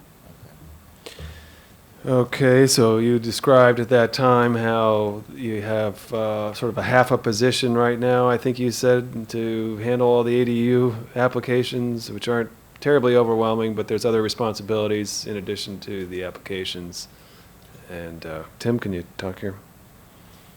Certainly. I think there was a hefty discussion during the ZTA, and there were a number of things that we can and should be doing in order to be able to promote the program and in order to make the application and the registration and just the process more streamlined, including just better information to our clients. Okay. And that's certainly one part of it, and that's very difficult to do when you only have a part of the Thank you. staff person doing it. Now I get it. That makes a lot of sense, actually. What's one of my agenda items with ADUs is to streamline and make sure that you don't have to be an expert in these kinds of things in order to figure out how to get it done. And this wasn't the full request that was discussed during Yeah. the ADU discussion, but I do think it's important to take a step forward and put one position in. Andrew? Thank you. I think we all share this and was talked, as you know, because you were at the table, Mr. Gensinger, but very extensively. I refer to it as some type of navigator, just like we have with small businesses and dealing with the bureaucracy, with all of our regulations and, well-intended things that we do, helping businesses who might not have the ability to hire a lawyer who, knows the county codes and charter. And I think similarly here, the idea is you shouldn't have to be a developer to build an ADU as a homeowner for a relative or to monetize so you can age in place your core asset. And so I'm supportive of this, and I think that we need to be, thinking about it. And I hope that we can continue those discussions of what what this role looks like to make sure that it's, serving the needs, yielding to you, understanding what is needed. But I think hopefully we can provide some feedback here in terms of, what we're hearing from our constituents and what they're looking for, so that we can make sure that, as we do make changes to a program, that we're ensuring that the folks who we hope to access it are in a position to be able to. So I would appreciate that. And just curious, on this, are these general fund This would be general monies? funds. Okay, so this isn't coming from a fee? this would be general funds. Okay, and then just in the department, besides enforcement, are there other folks in the department who are paid through fee for, fee revenues? So there's 4 major programs that get paid for out of fee revenues. The first, of course, is code enforcement. The second is our landlord-tenant mediation staff. We also have a new tenant advocate that gets paid out of that fee, as well as various contracts that get paid out of that fee that provide certain landlord-tenant types services. We also do provide portions of our administration for the LTA fee. The purpose of that is to be able to provide, of course, supervision, but also direction, and to be able to do all of the programmatic work that's needed that isn't a part of necessarily code enforcement. It could be IT. We recently developed a new code enforcement app that is accessible through your smartphone. It's in real time. Without that type of administrative support, we would not be able to do that.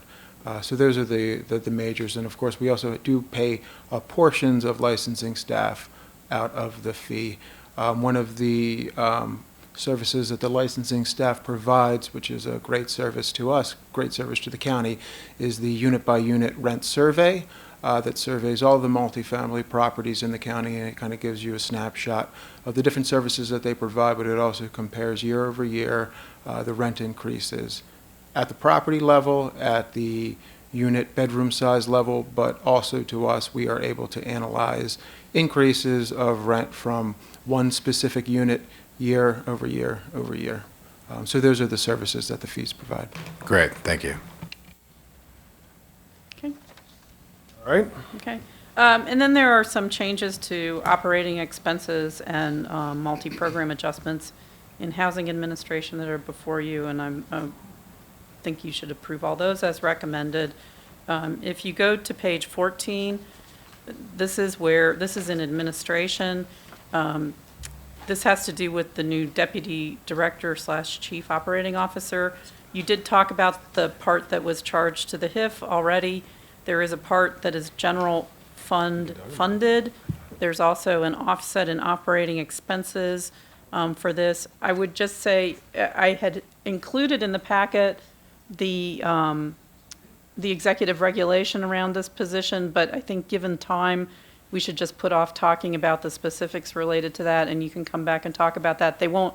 I think you would have to have a discussion of this as with the council and approve the regulation before you can appoint somebody to the position. So we don't have to do this today. Okay? Okay. Yeah, well, We have to do the funding. This is how the department is organized conversation. Right, but you would be approving So- funding for the assumption of this position since you approved the position in the bill, but you wouldn't be making a recommendation on the specifics of the duties of the position until we have a further discussion. And the Right. council will have to do that too, Right. because that's a method 1 regulation, so. Exactly. I Right, think we're okay. taking no position whatsoever on the the proposed specifics. organization, but we're You're- ensuring that the Funds are department there. has some funding. Right, exactly. And then there's also some funding to enhance landlord-tenant outreach and education activities that's related to doing some housing fairs and some mini fairs around the county to better familiarize people with the services and the programs that are available. And I would recommend Okay. approval of that. And then Andrew? Can I just quickly ask, on page 13, the Housing Administration, number 2, the miscellaneous operating expenses? So we had kind of begun a discussion at the last meeting about the different grants, and we're talking about how these, what were considered to be possibly sole source contracts, and we, kind of said are sole source contracts. Is this where that money comes from, or is this separate from the contracted services? Because this looks like a different type of expense, but it is noted that this is for the tenant advocate, which So- seems like the same purpose. No, so Can you there's clarify? a couple things. So if you remember at the last discussion, we had the discussion about the contract with the Renters Alliance, but then also the department is hiring or has hired a tenant advocate internal to the department to work in landlord-tenant. That's the lawyer, right? That's- And so they've taken some reductions in operating expenses to offset that cost. And that's really all that this reflects, is looking through operating expenses to offset the cost of the person that they've hired during. So this is the part-time lawyer, tenant advocate, and you're cutting 102,000 in order to fund that part-time position, is that? That's accurate, yes. Okay.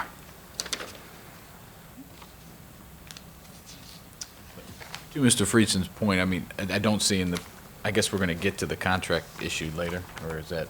That in the next, Do we have to go over that? I don't know. if I we- thought you were, Do you mean the Oh, I'm Renters fine with it. Alliance? Yeah, I think, okay. We I think actually we're- never we didn't have a Why? committee decision on the Renters Alliance. oh, I thought you had, I'm sorry. No. I thought we did too, but maybe we didn't. I know we asked for more information, so I I just thought didn't you see had it here. I thought you, I'll just say this, I had thought you had concurred, but had made comments about accountability and some other issues. Yeah, that was you my wanted- position. That you you were- wanted to continue with, right? I think you're probably reading our minds there, but I think that's where we were going. At least Okay. some people may have Okay, been there. I'm sorry.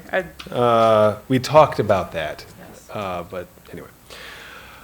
So yes, this summer we can do a focus session on how we're, what the goals of these contracts are. Frankly, I'd like to do that before any contract is signed. Really would like to have a chance to better understand that. What I see here is, a little general. But so we could do it in June, July. But I'm interested in just how all these pieces fit together. Absolutely, and that's a very good point. One of the things that I've strived to do is be able to provide transparency. That's exactly, one of the things that I'm striving for is transparency, and that's the reason why you have a packet on all the different housing projects that we're doing and the things that are in our pipeline. Additionally, last April, I took over the COC program. That's exactly what I provided to them. In this packet, there's a monthly report that I provide to them on that particular fund and where the sources and the uses are going and what we're doing. There's also a COC annual report. Perhaps what we can do is, we already have a code enforcement annual report, but perhaps we can merge our landlord-tenant activities and to be able to provide to you a more consolidated conceptual picture of what we're doing in terms of code enforcement and tenant rights, Yeah. tenant advocacy. I Great. think that being able to encapsulate everything that we do probably tells the story a little bit better, perhaps. Yeah, I think it can help us exactly see the big picture here, see all the pieces, how they fit together. That'd be helpful. Just to be clear, though, we're approving the funding, but just want to have this done before the next contract, and it won't inhibit delivery of current services and contracts that are in place. You're going to bring that back to us. Absolutely. I'm talking about in addition to your request. Great. Yes, Awesome. thanks. 70,000. Okay. Quick question on that. So the current, I just want to make sure I understand this. We talk about, continuing current contracts and current services. The current contract that is happening today is 70,000, and the proposal is for 288,000 for this? Yes. Yes. Okay. So how many staff members does that include at the Renters Alliance? I would have to take a look at the proposal. I know that it would certainly include ramping up the services that they provide.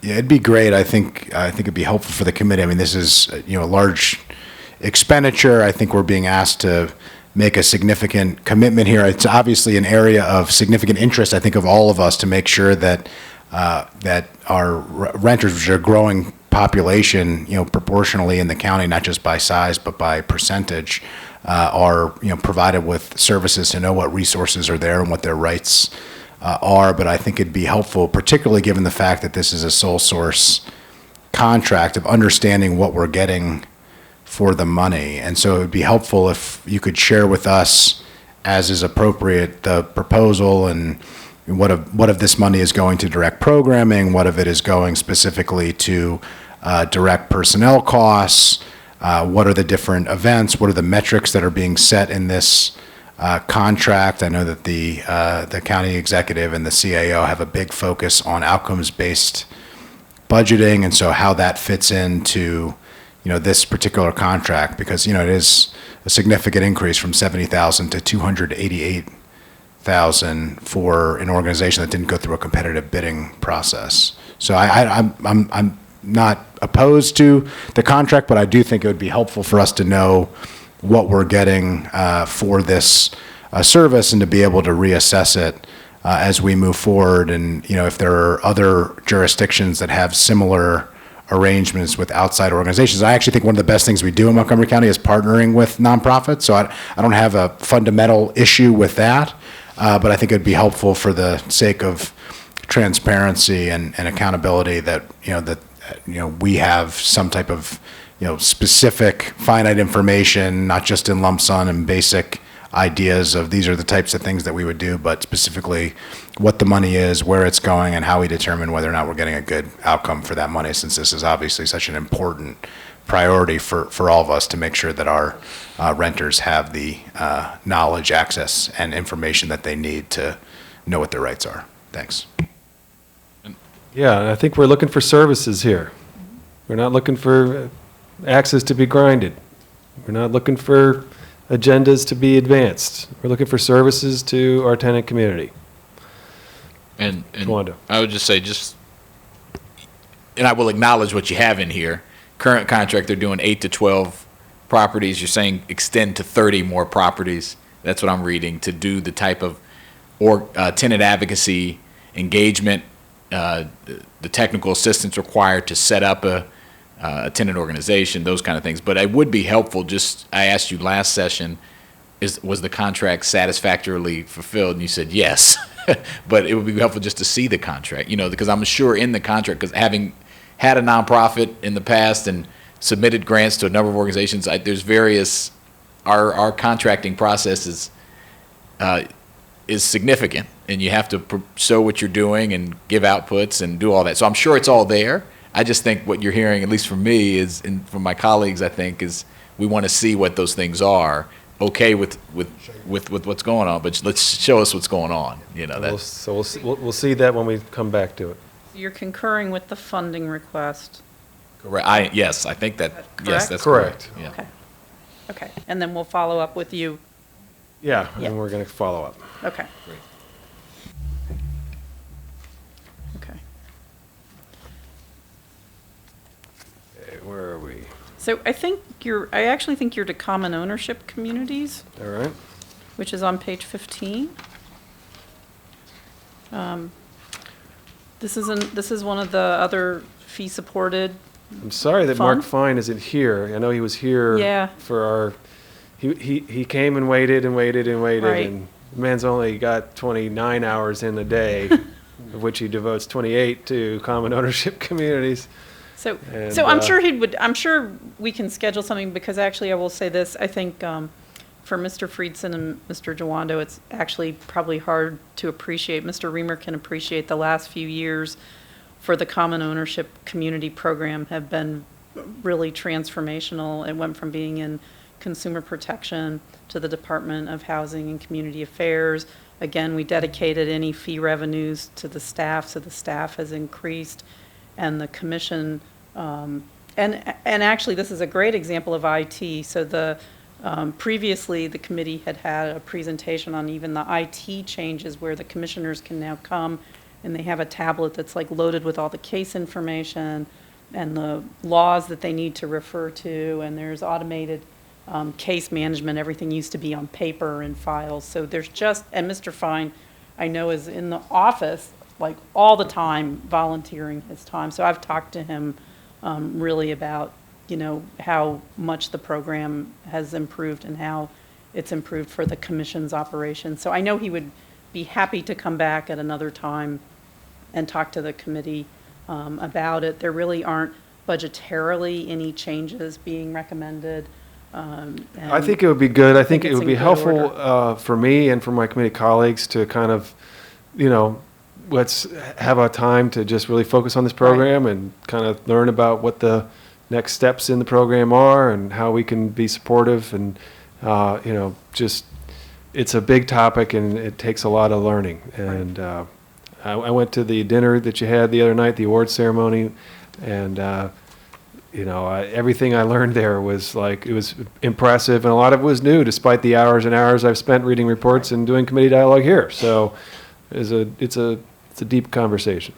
So we'll come back to that one as well. We can do that, but there's Yeah. really no budget, there's no No budgetary budget changes. changes. So I think that's all in order if you wanted to approve the recommended budget, and we'll come back for a full programmatic discussion. I think we want to approve the recommended budget, and we'll take a moment again to thank first DHCA for taking this program on, succeeding with it, and our tremendous volunteers through the CCOC program who just are, they're doing the work that we do, frankly, in a lot of ways. It's very parallel work, but they're doing it just out of the goodness of their hearts. They don't get paid to do it. It's amazing, and we're really grateful to them.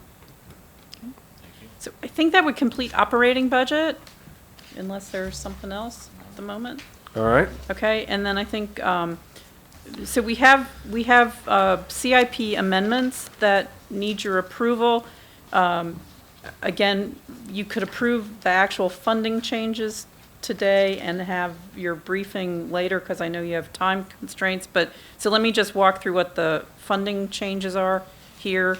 The first one relates to the Burtonsville Community Revitalization, and the executive is recommending a $1 million reduction to the appropriation, but that's based on the actual commitments for the remaining property owners, so the total amount of the project doesn't need to be as high as was originally appropriated.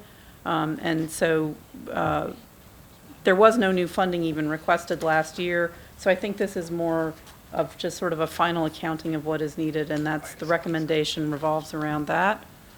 And then Colesville, New Hampshire Avenue Community Revitalization, the executive is recommending reducing the total funding and adjusting the timing of the expenditures based on actual expenditures and commitments.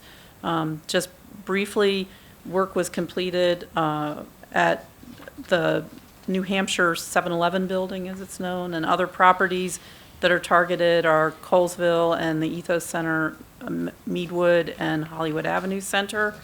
And then in facility planning. Just quick question on the Colesville one. As I mentioned before, that's where I live, right there. I would ask anyway, just both of these, actually it's a question of both. These are updates just because of the timing of the work to be done, not changing that the work will be done. It's just Right. They didn't ask, my understanding is nobody asked the department to do less. It's an accounting of the projects move forward, and there's a better accounting of how much money's needed in the project. That's correct. Okay. No, nothing to add there? Well, just, and I want to, I'm sorry, Chris Anderson, Chief of Community Development, I just wanted to, and we can come back, we did provide this information, just for your information, and we can come back and do a more in-depth on this to be sensitive to your time. But the very last page of that will be of interest to you, and that's the Meadowood Center on Colesville Road, and that is the next property that will be participating in the Colesville facade easement program. So Can you do a 10-minute version of your presentation? Sure, definitely. It'll take us to 5 after 1, I think, Okay. and we really got a hard stop, I think, but let's just finish these budget Let me- items, we're all right. good in Okay, the so- facility planning? It's facility planning, is that? Okay, Yeah, question? just super quick on that. Do we own these properties in the We do not. facilities planning? So I'm just, that's my only question. Could you just quickly explain to me what the facilities planning work? I mean, I understand we're paying cash out of the CIP because these are not CDBG eligible and they're not Right. bond eligible because it's facilities planning. So we need to shake loose some cash to do it. But what are we doing, and how do these come about, and who owns the properties? And The facility planning allows the neighborhood revitalization staff to do studies of future projects and to work with community members and with businesses that would not be CDBG eligible either because of income, they're not qualified from an income perspective for CDBG money, and the businesses would not be in a CDBG eligible census tract. So this builds for us to do studies of upcoming projects. What does happen occasionally is that we will do an upcoming study, and I'll get to one of the projects in my presentation. We will do a study in a community using these facility planning funds, and then as part of our project, we will do an income survey and find out that it is CDBG eligible. So we'll shift the money to the CDBG facility planning, and this will free up some money to do facility planning and community plans and redevelopment plans. Another example is we're doing 8 communities in Montgomery Village. Currently, 4 of them are CDBG eligible and 4 of them are not CDBG eligible at this time. So we would go in and prepare we work with the community, we would do the community surveys, the community meetings, and identify needs within the community. And then that allows the upfront planning and design work to be done. And then, if we can, during that process, make them CDBG eligible through community surveys, for income surveys, for example, we would then be able to fund it with CDBG funds. But this allows us to build a work plan and to design community improvement projects. What happens if they're not, you said half probably are, half probably aren't in terms of CDBG eligibility? What happens, I get the ones that ultimately become, this helps you through the process, you create that pipeline, that makes sense to me. What about the ones that ultimately don't become CDBG eligible? Have we thrown that money away? Is there another pot of money that gets utilized that still goes through with the projects? It's a little bit different than in most other areas of the budget where we wouldn't do facility planning unless we knew the source of funds, we knew what the project was, it had a PDF, et cetera. Right. And so what happens is these projects could sometimes lead to a new CIP request.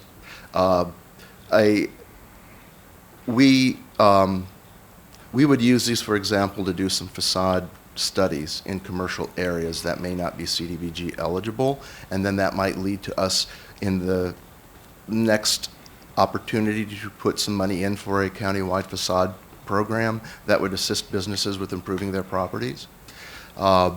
It could also lead to an infrastructure project. So we would do the study, identify the community needs, and then we might put a CIP request in for a streetscaping project that would be a county-funded CIP project.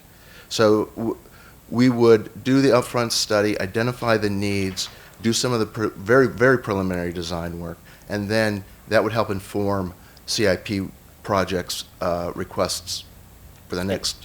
I would also just say, actually, facility planning is the work that's done before you have a standalone PDF. So even in general government, you have a facility planning general government project, and it's the same thing. They have a long list of things that they're studying.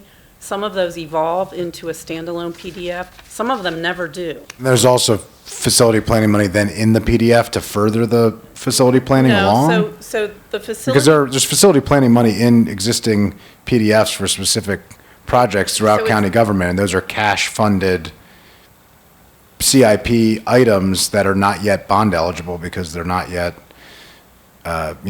project. They haven't been built, and so they're not bondable because they're not 30-year, 15-plus year projects. So nothing, I'm just going to say this, nothing is ever really consistent, so I can't ever say, we always do things this way. But facility planning in general is to get you to have a scope of services developed. And so then once a scope of, just a broad scope of services that is developed around the project happens in the facility planning. And then once there's a determination that that project is supposed to move forward, you may then end up having to do the architectural work, the other kind of planning work that is not yet. It might be bond eligible, it might not. So I'm gonna pull back, okay. but. So I'm just, this is a facility planning, similar to the county government facility planning. It's an opportunity to do the very preliminary work for projects that. Okay, I got it. may I want to yield, sorry, I want Right, to yield back and so to. these other projects that you're You had talking about. 10 minutes for went the through that. presentation, now we've got 5. Okay. I'm going to step out. You did this for me, or your staff did it for me a couple days ago, so I've seen this. Thank you. Thank you for the work. Okay. Thank you. I'm glad we approved the budget. Thank you to my colleague. Thanks. So, just briefly, I wanted to give you a very, because this item was coming to you, I wanted to give you a very brief overview of what there are 2 divisions in community development. One is housing code enforcement, which gets a lot of attention, and then there's the neighborhood revitalization section, which is very active, but isn't always as prominently understood or featured. Roger Stanley, who was here on Wednesday as our Chief of Neighborhood Programs, he had a conflict for today, but he will come back in the future with a more detailed presentation. So the first project here that I want to mention to you is an example of where we used county CIP facility planning money. And then as we got through the preliminary meetings and preliminary design stages, determined the feasibility of a study, we were able to then qualify it as CDBG eligible for the actual work itself. So Kimberly Place is a community that's next to Plaza del Mercado on Belpre Road.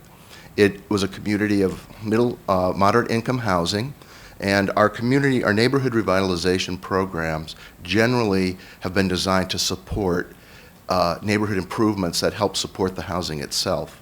Several years ago, of course, with the housing crisis, we had a lot of common ownership communities and HOAs that were suffering severe cash crunches and were not able to undertake a lot of the investment in their communities due to non-payment of fees. So their budget's very, very tight.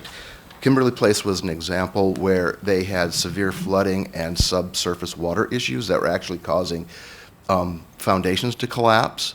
This is a low and moderate income community, and so what we were able to do is then do the preliminary work and then shift the actual construction work to CDBG, where we are spending about $800,000 in CDBG funds to design a mitigation plan for the subsurface water, which will then help, some of which you can see on the very next page 3, some of the issues they were facing.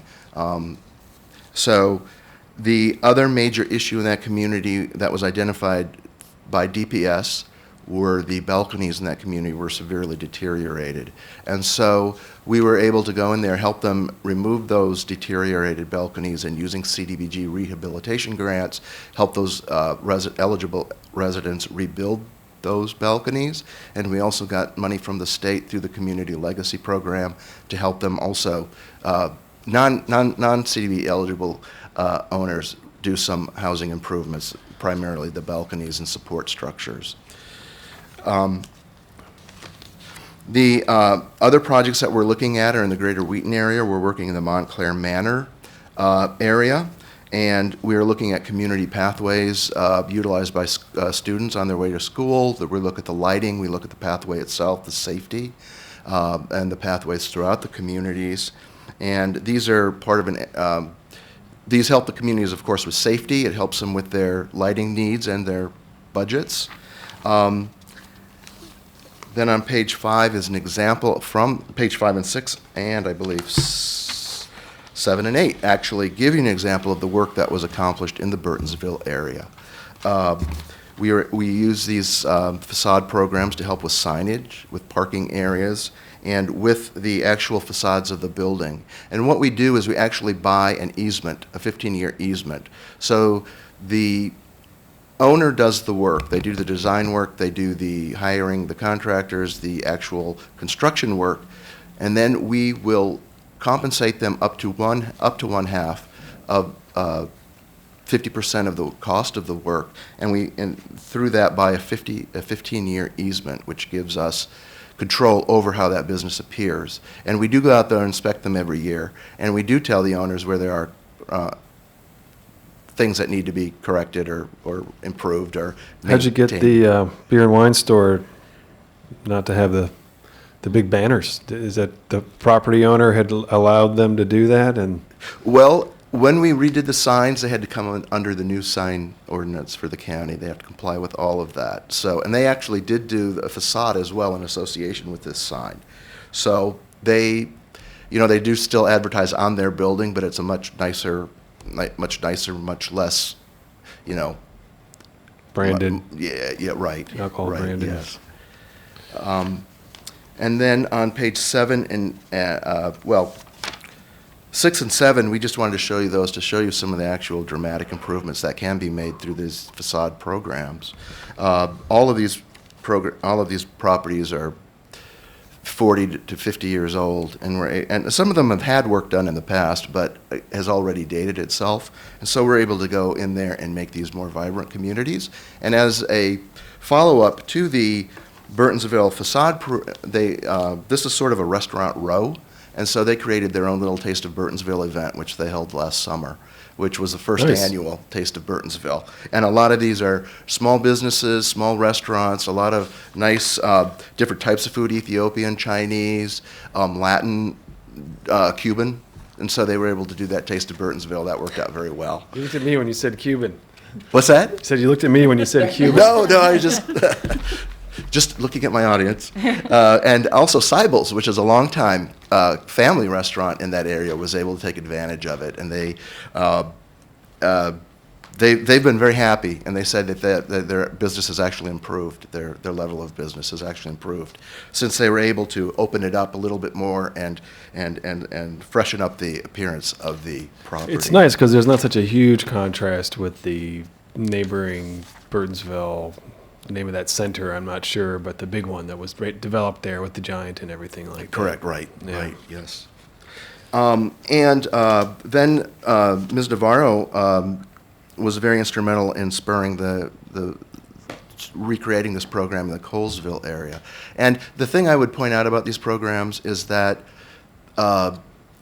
it takes a lot of upfront work with the staff going out and working with the owners and selling the program. And then once they've secured the participation of the business owner, there's work of the permitting, design, construction, and our money is spent at the very end. After the owner has already fronted all of the money, we will make a pre-commitment, but then we actually fulfill the commitment by giving them the funds and purchasing the easement with the legal documents and things on the easement that give us that control.